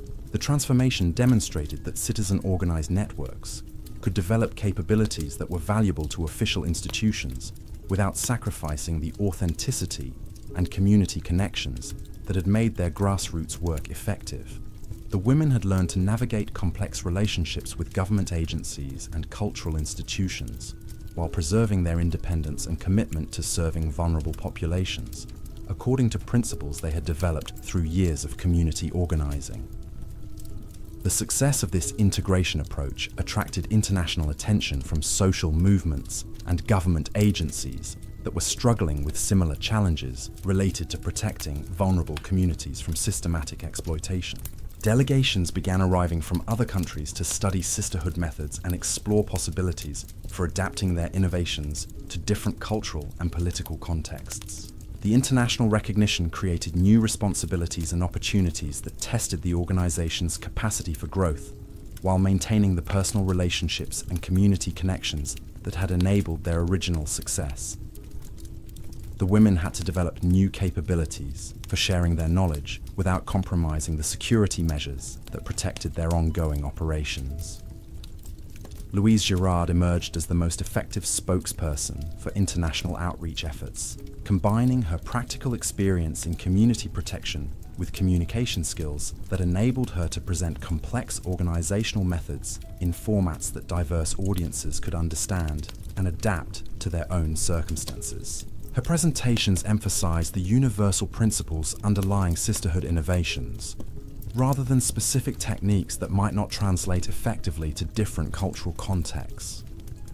The core concepts of collective intelligence gathering, mutual protection, and alternative institution building could be applied in various ways depending on local conditions and community needs.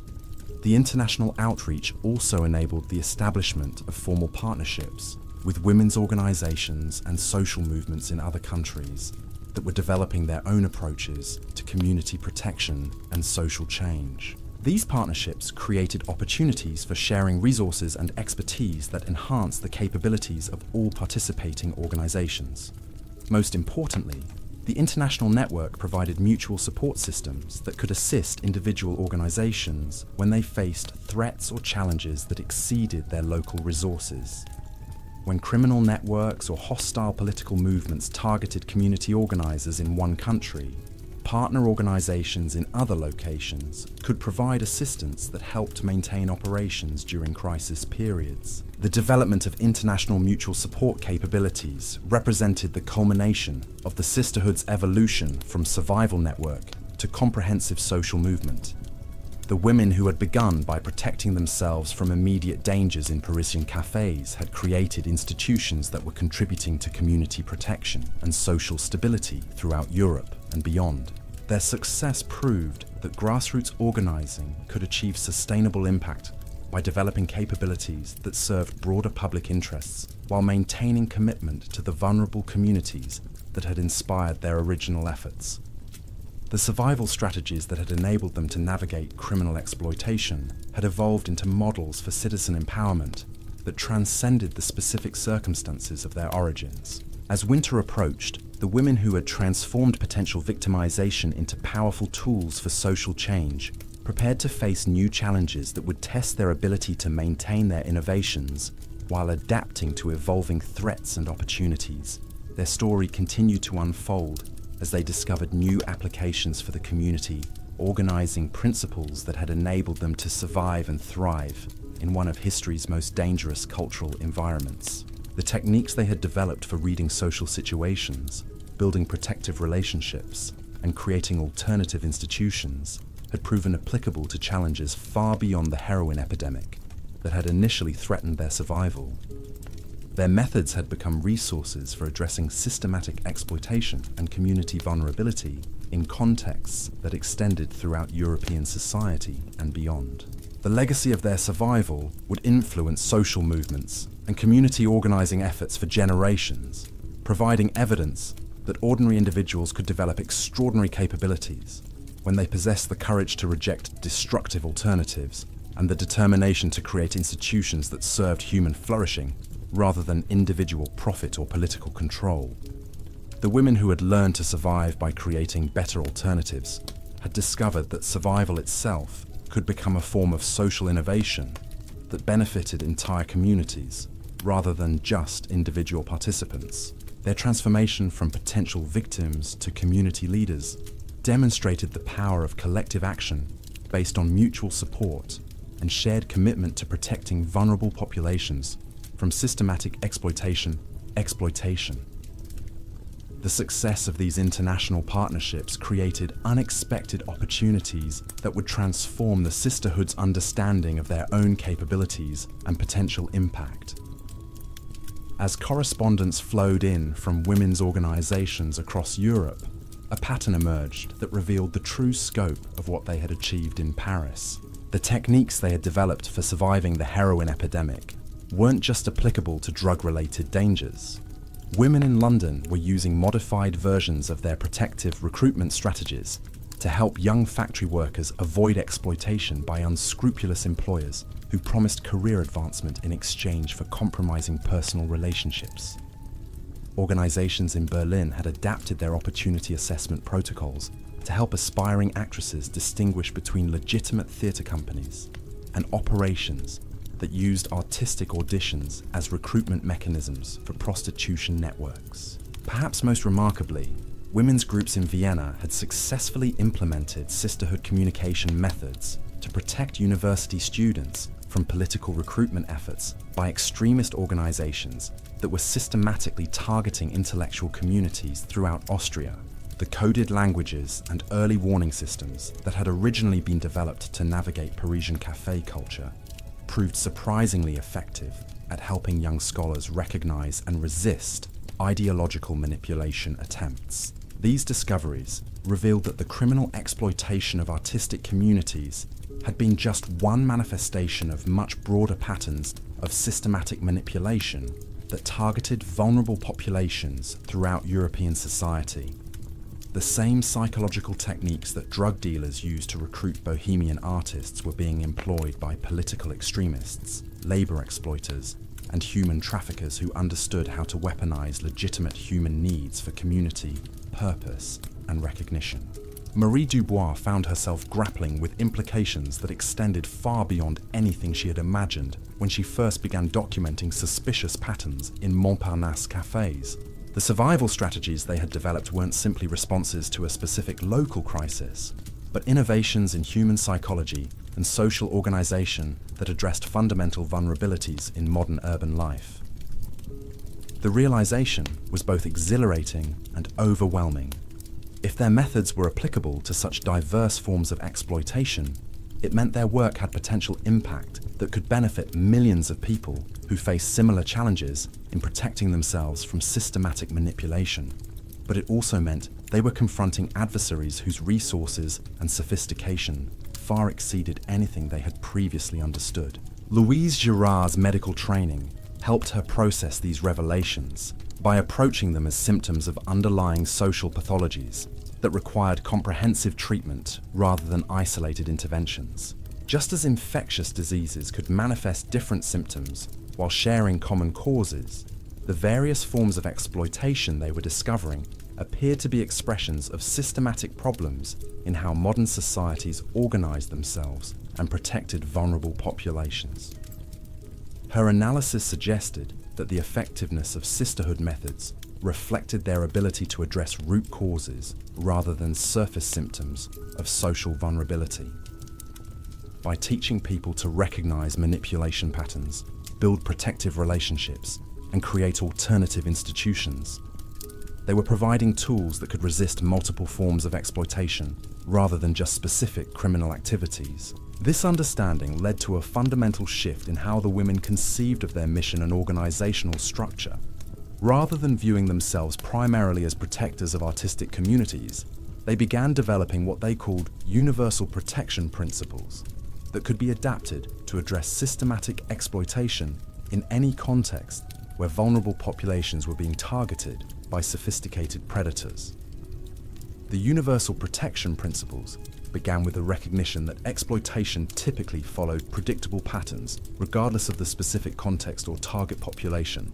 Predatory organizations invariably used isolation tactics to separate victims from independent support networks.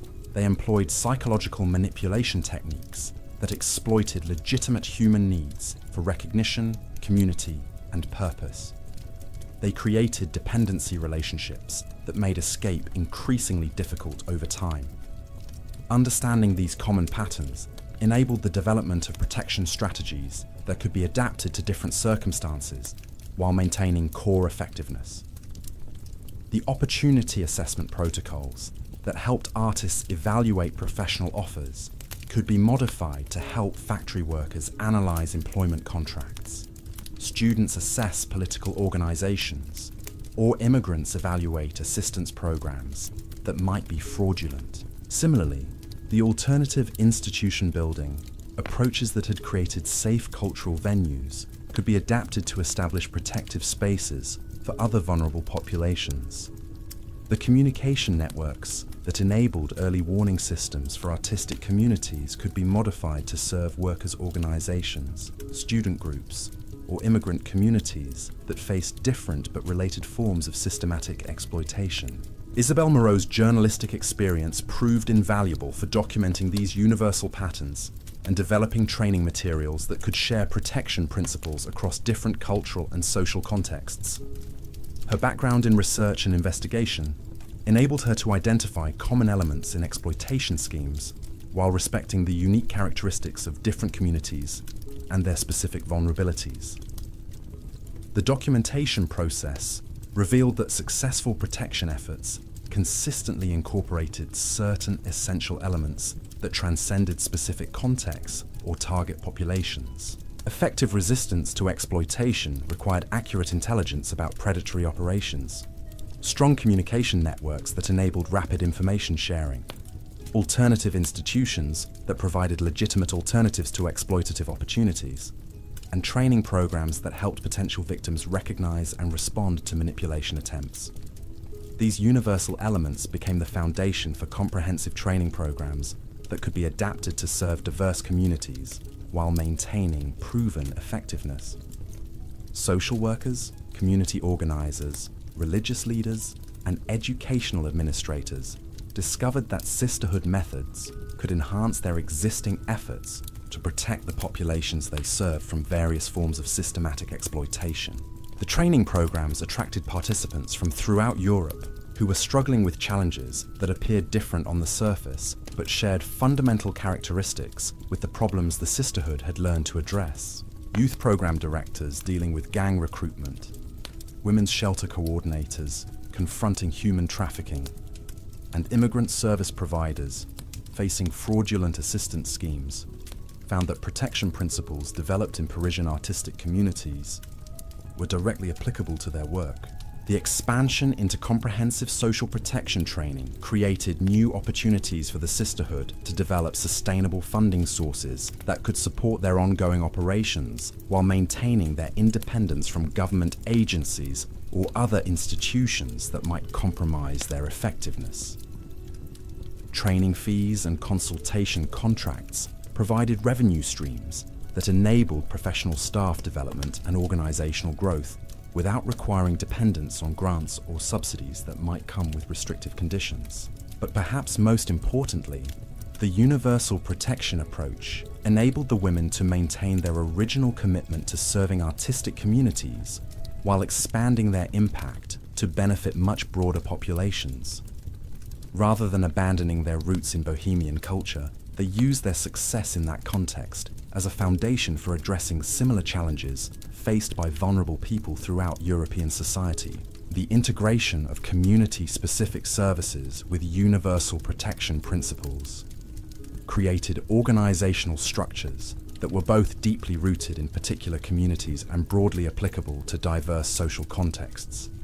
Artists continue to receive specialized support that address their unique vulnerabilities and needs, while the methods developed through that work benefited factory workers, students, immigrants, and other populations that faced related forms of systematic exploitation. This balanced approach proved remarkably effective at maintaining the authentic community connections that had enabled the sisterhood's original success while expanding their capabilities to serve much larger populations. The women discovered that their commitment to serving artistic communities actually enhanced their credibility and effectiveness when working with other vulnerable populations, because it demonstrated their genuine dedication to community protection rather than abstract social reform. The autumn of 1928 brought recognition from unexpected quarters that validated the sisterhood's evolution into a comprehensive social protection movement. Academic researchers from universities throughout Europe began requesting access to their methods and documentation for scholarly studies of community organizing and social innovation. The academic interest created opportunities for the women to formalize their knowledge and training approaches through partnerships with educational institutions that could provide resources for research and development while maintaining the grassroots authenticity that had made their work effective. University collaborations enabled systematic study of protection methods and their adaptation to different contexts, generating evidence that supported expansion efforts while preserving community-based approaches to social change. Government agencies also began seeking formal partnerships that could integrate sisterhood capabilities with official social services and law enforcement efforts. Rather than simply consulting with grassroots organizers, bureaucratic institutions wanted to establish ongoing relationships that could enhance their effectiveness while providing sustainable support for community protection efforts. These official partnerships required the women to develop new capabilities for navigating complex institutional relationships while maintaining their independence and commitment to serving vulnerable communities.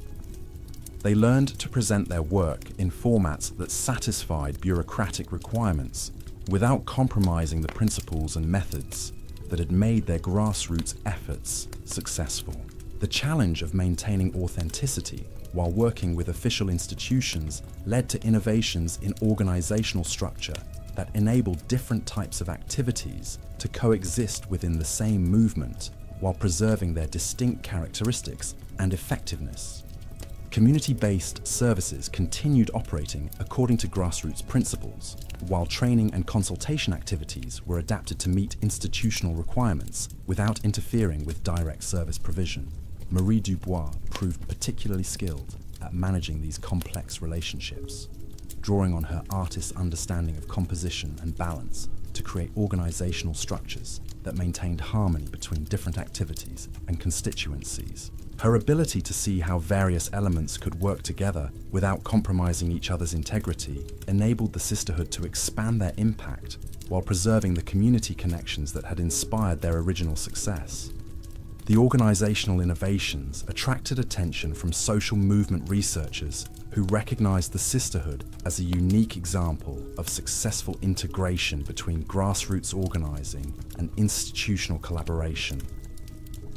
Academic studies began documenting their methods as models for citizen engagement that could achieve sustainable impact while maintaining community authenticity and independence. But the women understood that academic recognition and institutional partnerships were valuable primarily as tools for expanding their protective capabilities rather than as ends in themselves. Their ultimate success would be measured by their ability to help vulnerable people avoid exploitation and build fulfilling lives within supportive communities, not by the recognition they received from official institutions or scholarly observers. This understanding kept them focused on continuous improvement of their protection methods and expansion of their services to reach more people who needed assistance. Each success story from a person who had avoided exploitation or escaped from dangerous situations provided motivation for developing new approaches and reaching additional communities that faced similar challenges. Louise Girard began developing what she called impact tracking systems that could document the long-term outcomes of sisterhood interventions while protecting the privacy and security of the people they served. These systems enabled continuous evaluation and improvement of protection methods while generating evidence that could support expansion efforts and secure additional resources for community services. The impact tracking revealed that sisterhood interventions were producing sustained positive outcomes that extended far beyond immediate crisis prevention. People who received protection services typically went on to develop successful careers, stable relationships, and community leadership roles that enabled them to help others avoid similar dangers. More importantly, many protection recipients became active participants in sisterhood activities, creating multiplier effects that expanded the organization's capabilities while deepening its community connections. The network grew organically as grateful recipients became protective resources for subsequent generations of vulnerable individuals who needed assistance. The winter months brought new challenges that tested the sisterhood's ability to maintain their expanding operations while adapting to evolving threats from criminal organizations that had learned to counter some of their protection methods. Success had made them more visible to hostile forces that were developing increasingly sophisticated approaches to circumventing community-based protection efforts. The criminal organizations had studied sisterhood methods extensively and were beginning to implement counter-strategies that exploited weaknesses in community protection approaches. Rather than simply trying to overwhelm grassroots defenses through superior resources, hostile forces were developing manipulation techniques specifically designed to turn community protection networks against themselves. The new threats required innovations in security and communication that could maintain the openness and accessibility that made sisterhood services effective while protecting against infiltration attempts that were becoming increasingly difficult to detect. The women had to develop new levels of operational sophistication while preserving the authentic community relationships that enabled their protective work. Isabel Moreau's investigation revealed that criminal counter-strategies were being coordinated internationally through networks that shared intelligence about community protection efforts and developed standardized approaches to undermining grassroots organizing activities. The scope of organized opposition suggested that the sisterhood's success had attracted attention from forces that viewed effective community protection as a threat to their broader exploitation operations. This realization forced another fundamental reassessment of the organization's position and capabilities.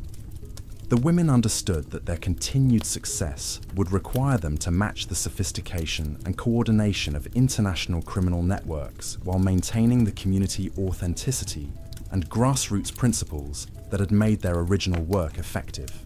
The challenge was enormous, but the women who had survived the heroin epidemic through intelligence, cooperation, and unwavering commitment to community protection were prepared to face whatever tests the future might bring. Their journey from powerless potential victims to leaders of an international social protection movement had taught them that ordinary people could develop extraordinary capabilities when they possessed the courage to reject destructive alternatives and the determination to create institutions that served human flourishing.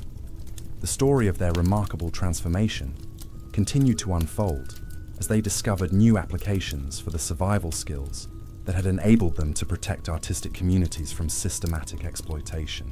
Their methods were becoming resources for addressing social vulnerability and criminal manipulation throughout European society and beyond, proving that the techniques developed in Parisian cafes had universal applications that could benefit anyone who faced systematic threats to their safety, dignity, and independence. The women who had learned to read the subtle signs of danger in Bohemian culture had become masters of recognizing and responding to exploitation attempts that most people couldn't even perceive. Their expertise in building protective relationships and creating alternative institutions was transforming how vulnerable communities throughout Europe understood their own capabilities for collective self-defense and mutual support. But their greatest achievement may have been demonstrating that survival strategies could evolve into comprehensive approaches to social change that benefited entire populations rather than just individual participants. The protection methods they developed had become tools for community empowerment that enabled ordinary people to resist systematic exploitation while building the supportive relationships and alternative institutions necessary for human flourishing in increasingly complex and dangerous social environments. The teenage girls who had arrived in Paris seeking authentic artistic experience had discovered that achieving their dreams required them to become innovators in community organizing, social protection, and international cooperation. Their success proved that the most effective responses to systematic exploitation emerged from the communities that were being targeted, when those communities possessed the knowledge, resources, and determination necessary to protect themselves while creating better alternatives for future generations. As the decade drew to a close, the women who had survived by learning to create better alternatives prepared to face whatever new challenges the changing times might bring, confident that their combination of practical intelligence, mutual support, and unwavering commitment to human dignity would enable them to continue serving the communities that depended on their protection and guidance. Their legacy would continue influencing social movements and community organizing efforts long after the immediate crisis that had inspired their formation had been resolved, providing lasting evidence that ordinary individuals could achieve extraordinary impact when they possess the courage to transform potential victimization into powerful tools for positive social change. The transformation of these survival networks reached an unexpected turning point in early 1929, when a discovery in an abandoned warehouse near the Seine revealed the true scope of what they had been confronting all along. Marie Dubois received an urgent message from a contact within the police prefecture, asking her to examine documents that had been recovered during a raid on what officials initially believed was a simple counterfeiting operation. What Marie found among the seized papers fundamentally altered her understanding of everything the sisterhood had accomplished. Spread across wooden tables in the police evidence room were detailed organizational charts that mapped criminal networks spanning not just Paris, but major cities throughout Europe and beyond. The documents revealed systematic coordination between groups that the women had assumed were operating independently, showing connection patterns that explained why their various adversaries had seemed to adapt so quickly to sisterhood countermeasures. But the most shocking discovery came in the form of detailed profiles that criminal organizations had compiled on individual sisterhood members. These files contained personal information that could only have been gathered through extensive surveillance operations, including family backgrounds, financial situations, psychological assessments, and detailed analyses of each woman's role within the protection network. The criminal organizations had been studying them with the same methodical approach the women had used to understand their enemies. Louise Girard's file was particularly comprehensive, documenting her medical training, her extraction techniques, and even transcripts of conversations she had conducted during therapy sessions with former victims. The level of detail suggested surveillance that had continued for months or possibly years, using methods that the sisterhood's security protocols had failed to detect. The surveillance files revealed that criminal organizations had identified the sisterhood as their primary threat to expansion operations throughout Europe. Internal communications discussed specific strategies for neutralizing key personnel through targeted recruitment of family members, systematic discrediting campaigns, and if necessary, direct elimination of leaders whose protective work was interfering with profitable exploitation schemes. Most disturbing were documents that outlined plans for what criminal operators called protective mimicry, creating false community organizations that would appear to offer the same services as the sisterhood, while actually functioning as recruitment pipelines for exploitation networks. These fake protection organizations were designed to capture vulnerable individuals who were seeking help, using their trust and desperation to facilitate rather than prevent their victimization. Isabelle Moreau recognized the implications immediately. The criminal networks hadn't simply been defending their existing operations against sisterhood interference. They had been conducting comprehensive intelligence gathering in preparation for systematic destruction of community protection efforts throughout Europe. The scope of their planning suggested resources and coordination that approached the level of military or intelligence service operations. The evidence also revealed why the women's various adversaries had seemed to anticipate their tactical innovations. With such consistent accuracy, criminal organizations had been sharing detailed reports about sisterhood methods, enabling rapid adaptation of countermeasures that could be deployed simultaneously across multiple cities whenever new protection techniques were implemented.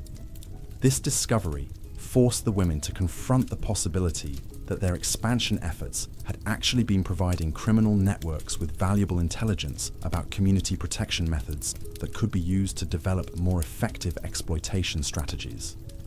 Their success in training other organizations might have inadvertently strengthened the very forces they were trying to combat. Marie Dubois called an emergency meeting of senior sisterhood members to address the implications of these revelations and develop responses that could protect their operations while maintaining their commitment to serving vulnerable communities. The gathering took place in a location that had been secured through their police contacts, using security measures that reflected their new understanding of the surveillance capabilities they were confronting. The discussion that followed was unlike any previous strategic planning session in the organization's history. The women had to acknowledge that they were facing adversaries whose resources and sophistication far exceeded anything they had previously imagined, while also recognizing that their own success had made them high-priority targets for elimination efforts that could threaten not just their operations, but their personal safety and the welfare of their families. Some members argued for scaling back their activities to reduce their visibility and minimize the risks they were facing from organized retaliation. Others insisted that retreat would represent capitulation to forces that were systematically exploiting vulnerable populations throughout Europe, abandoning countless people who depended on community protection services for their survival and welfare. Louise Girard emerged as the voice of determined resistance during these deliberations, drawing on her experience with extraction operations to analyze the psychological warfare that criminal organizations were attempting to wage against community protection efforts.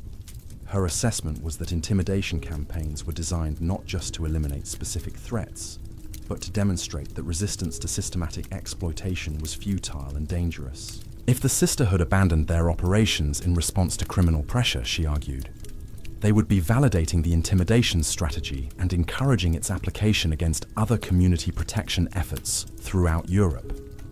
Their retreat would signal that organized criminal networks possessed sufficient power to neutralize any grassroots resistance, potentially discouraging future protective initiatives before they could develop effective capabilities. Her analysis convinced the assembled women that maintaining their operations was not just personally necessary for their own integrity, but strategically essential for preserving the possibility of effective community protection throughout European society. They were fighting not just for their own communities, but for the principle that ordinary citizens could organize effective resistance to systematic exploitation. The decision to continue operations despite escalating threats required the sisterhood to develop entirely new levels of operational security that could protect against surveillance and infiltration attempts, while maintaining the accessibility and community connections that made their protective work effective. They needed capabilities that could match professional intelligence operations without compromising the grassroots authenticity that enabled their success. Marie Dubois proposed what she called compartmentalized transparency, an approach that would maintain completely open community services while creating invisible security layers that protected operational intelligence from hostile surveillance. The concept was based on separating protective activities into different organizational levels that could function independently while sharing only the information necessary for coordination. Community-based services would continue operating according to established protocols, remaining accessible to anyone genuinely seeking assistance, while implementing subtle screening measures that could identify potential infiltrators without creating barriers for legitimate participants. Training and consultation activities would be managed through separate channels that required additional verification procedures, but maintained their effectiveness for legitimate institutional partners. Most importantly, strategic planning and intelligence operations would be conducted through networks that remained completely invisible to external observation, using communication methods and meeting protocols that provided no opportunities for surveillance or infiltration by hostile forces. These security measures would be known only to senior members who had demonstrated long-term commitment to sisterhood values and had been thoroughly vetted through multiple verification procedures. The implementation of compartmentalized transparency required extensive reorganization that tested every leadership and coordination capability the women had developed during their evolution, from survival network to comprehensive social movement. Personnel had to be reassigned to different operational levels based on their security clearances and specialized skills, while maintaining the personal relationships and community connections that enabled effective protective work. Louise Girard took responsibility for developing the security protocols that would govern access to different organizational levels, drawing on her extraction experience to create verification procedures that could distinguish between genuine community commitment and sophisticated infiltration attempts. Her approach emphasized behavioral consistency over extended periods rather than single verification events, making it extremely difficult for hostile operatives to maintain false identities long enough to gain access to sensitive operations. The security measures proved their effectiveness within weeks of implementation, when multiple infiltration attempts were detected and neutralized before they could compromise sensitive operations or gather useful intelligence about sisterhood methods and personnel. Criminal operatives who had expected to easily penetrate community protection networks found themselves excluded from meaningful access while remaining unaware that their infiltration attempts had been identified. Meanwhile, legitimate community services continued operating without interruption, maintaining their reputation for accessibility and effectiveness while actually becoming more secure than they had ever been previously. The compartmentalized approach enabled the women to provide protective services to more people than ever before, while simultaneously developing intelligence capabilities that could support broader resistance efforts against systematic exploitation. Isabelle Moreau's journalistic skills proved essential for managing the intelligence operations that emerged from enhanced security protocols.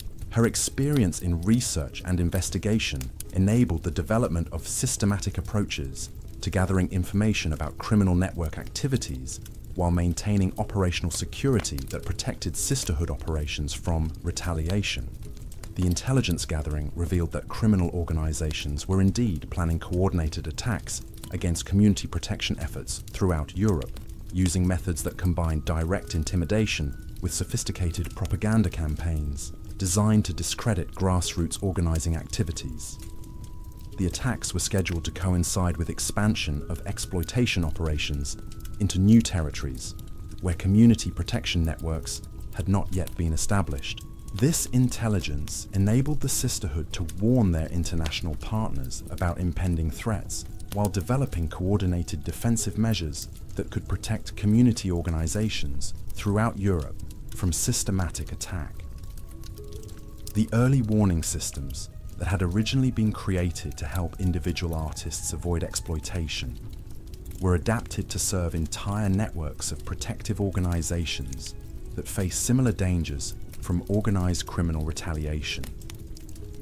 The coordination efforts also revealed opportunities for offensive operations that could disrupt criminal planning while they were still in preparatory stages. Rather than simply defending against attacks after they began, community protection networks could work together to gather intelligence and coordinate with law enforcement agencies in ways that prevented criminal operations from achieving their objectives. Marie Dubois recognized that these offensive capabilities represented a fundamental shift in the relationship between community protection efforts and the criminal networks that sought to exploit vulnerable populations. The sisterhood was no longer simply providing defensive services that helped people avoid victimization. They were developing capabilities that could actively disrupt exploitation operations and reduce the overall threat environment for vulnerable communities. The shift from defensive to offensive operations required new types of expertise and resources that challenged the organization's commitment to maintaining grassroots authenticity while developing professional capabilities. The women had to learn intelligence gathering techniques, coordinate with law enforcement agencies, and manage complex operations that extended across national boundaries, all while preserving the community connections and mutual support principles that had enabled their original success. The challenge was complicated, by the need to maintain strict operational security while building the trust and cooperation that effective intelligence work required. Law enforcement officials needed to have confidence in sisterhood capabilities and reliability.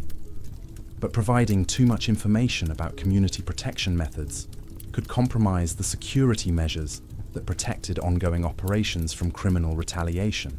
Louise Girard developed what she called graduated disclosure protocols that enabled the sharing of intelligence information according to carefully calibrated levels of trust and verification.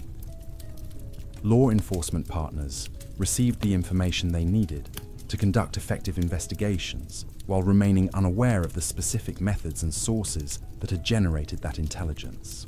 The protocols proved remarkably effective at building productive relationships with official agencies while maintaining the security that protected community operations. Police investigators received high-quality intelligence that enhanced their capabilities for disrupting criminal networks, while sisterhood operations remained protected from the infiltration attempts that often accompanied expanded law enforcement cooperation. The success of intelligence collaboration created opportunities for joint operations that could achieve results neither community organizations nor official agencies could accomplish independently.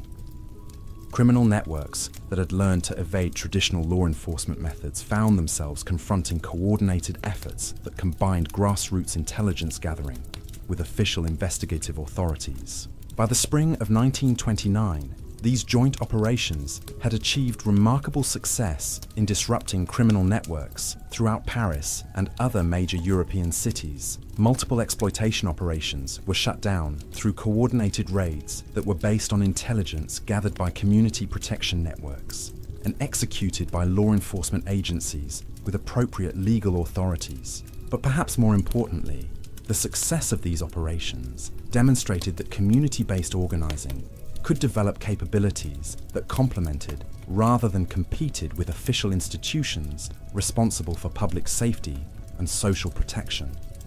The women had proven that grassroots networks could become valuable partners in comprehensive approaches to addressing systematic exploitation and community vulnerability.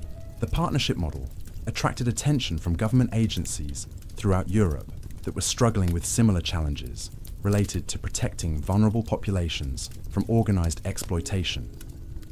Social service administrators, law enforcement officials, and policymakers began seeking consultation about adapting sisterhood methods to their own institutional contexts and community challenges. These consultation requests created new opportunities for expanding the impact of community protection principles while generating sustainable funding sources that could support continued operations and organizational development.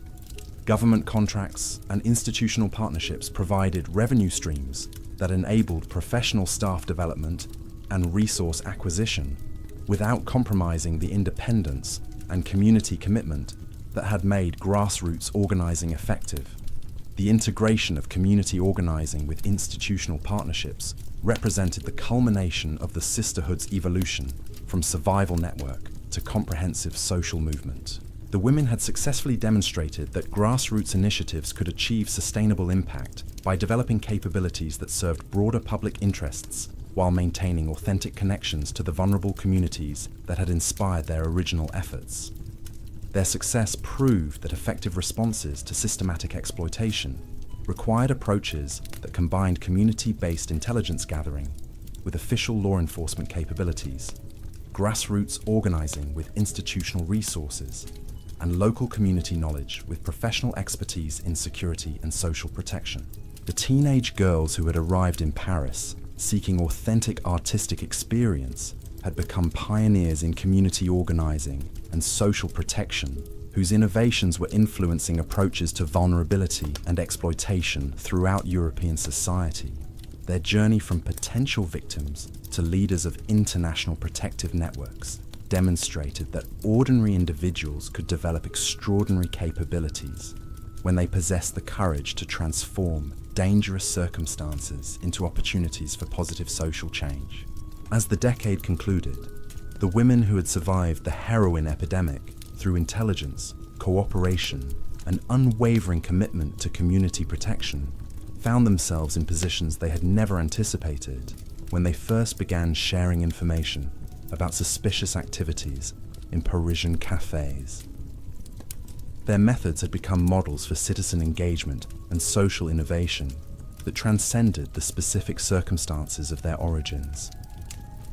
The survival strategies that had enabled them to navigate criminal exploitation in Bohemian culture had evolved into comprehensive approaches to community empowerment that could benefit any population facing systematic threats to their safety, dignity, and independence. Their legacy would continue influencing social movements and protection efforts for generations, providing lasting evidence that the most effective responses to systematic exploitation emerged from the communities being targeted, when those communities possessed the knowledge, courage, and determination necessary to protect themselves while creating better alternatives for future generations. The winter of 1929 brought news that would validate everything the sisterhood had worked to achieve, while simultaneously revealing new challenges that would test their innovations in ways they had never imagined. Reports began arriving from their international network describing the complete collapse of criminal exploitation operations in multiple cities, as coordinated law enforcement efforts, supported by community intelligence, had systematically dismantled the networks that had terrorized artistic communities throughout Europe. But these victories came with the sobering realization that their success had attracted attention from forces far more powerful and sophisticated than the criminal organizations they had learned to combat. The methods they had developed for protecting vulnerable communities were now being studied by government agencies and social movements throughout the world, creating both unprecedented opportunities and entirely new categories of responsibility for the women who'd created these innovations through their determination to survive and protect others from the dangers they had successfully overcome. The attention from powerful institutions created a paradox that the women hadn't anticipated when they first began documenting suspicious patterns in Montparnasse cafes. Their grassroots innovations were being recognized as significant contributions to social protection theory, but this recognition came with pressures that threatened to transform their community-based approach into something they barely recognized. Academic researchers from prestigious universities across Europe began requesting access to their methods for scholarly analysis and publication. Government ministries wanted to standardize their techniques for implementation in official social service programs. International organizations sought to package their innovations into training curricula that could be distributed globally to address similar challenges in different cultural contexts. Each of these opportunities represented potential resources and expanded impact that could benefit countless vulnerable communities. But they also represented fundamental alterations to the authentic relationships and grassroots principles that had made their original work effective. The women found themselves caught between their desire to share protective knowledge with others who needed it, and their recognition that institutionalization could destroy the very qualities that made their methods successful. Marie Dubois struggled with this tension as she reviewed yet another request from a prominent sociology department seeking to conduct comprehensive studies of sisterhood organizational methods. The researchers offered substantial compensation and promised that their findings would enhance understanding of community organizing principles among scholars and policymakers throughout Europe. But Marie's artist's instincts warned her that academic analysis might reduce their living, breathing community relationships to abstract theoretical concepts that missed the essential human elements enabling their success. The subtle interactions, intuitive responses, and emotional connections that allowed them to recognize danger and build protective relationships couldn't be captured in scholarly papers or replicated through bureaucratic procedures. Louise Girard faced similar dilemmas as social service agencies requested detailed protocols for implementing extraction techniques within official institutional frameworks. Her medical training appreciated the potential benefits of sharing therapeutic approaches that had proven effective with manipulation victims.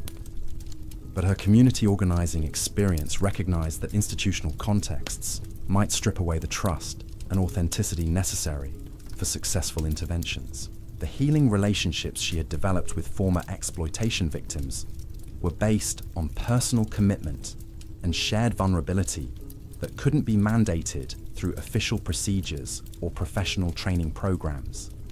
The emotional safety that enabled people to confront their manipulation experiences emerged from genuine community connections, rather than institutional service delivery systems. Isabel Moreau encountered the most complex challenges as government intelligence agencies sought to incorporate sisterhood surveillance methods into official security operations. Her journalistic background made her acutely aware of how intelligence gathering could be misused when separated from the community protection purposes that had originally justified these activities. The techniques they had developed for monitoring criminal networks were designed to protect vulnerable populations from exploitation, not to provide surveillance capabilities that could be used against legitimate social movements or political dissidents. But government agencies weren't necessarily interested in maintaining these ethical boundaries. If sisterhood methods could enhance their capabilities for monitoring activities they considered potentially threatening to political stability, these institutional pressures forced the women to develop new approaches to sharing their knowledge that could maximize beneficial impact while preserving the community authenticity that made their methods effective.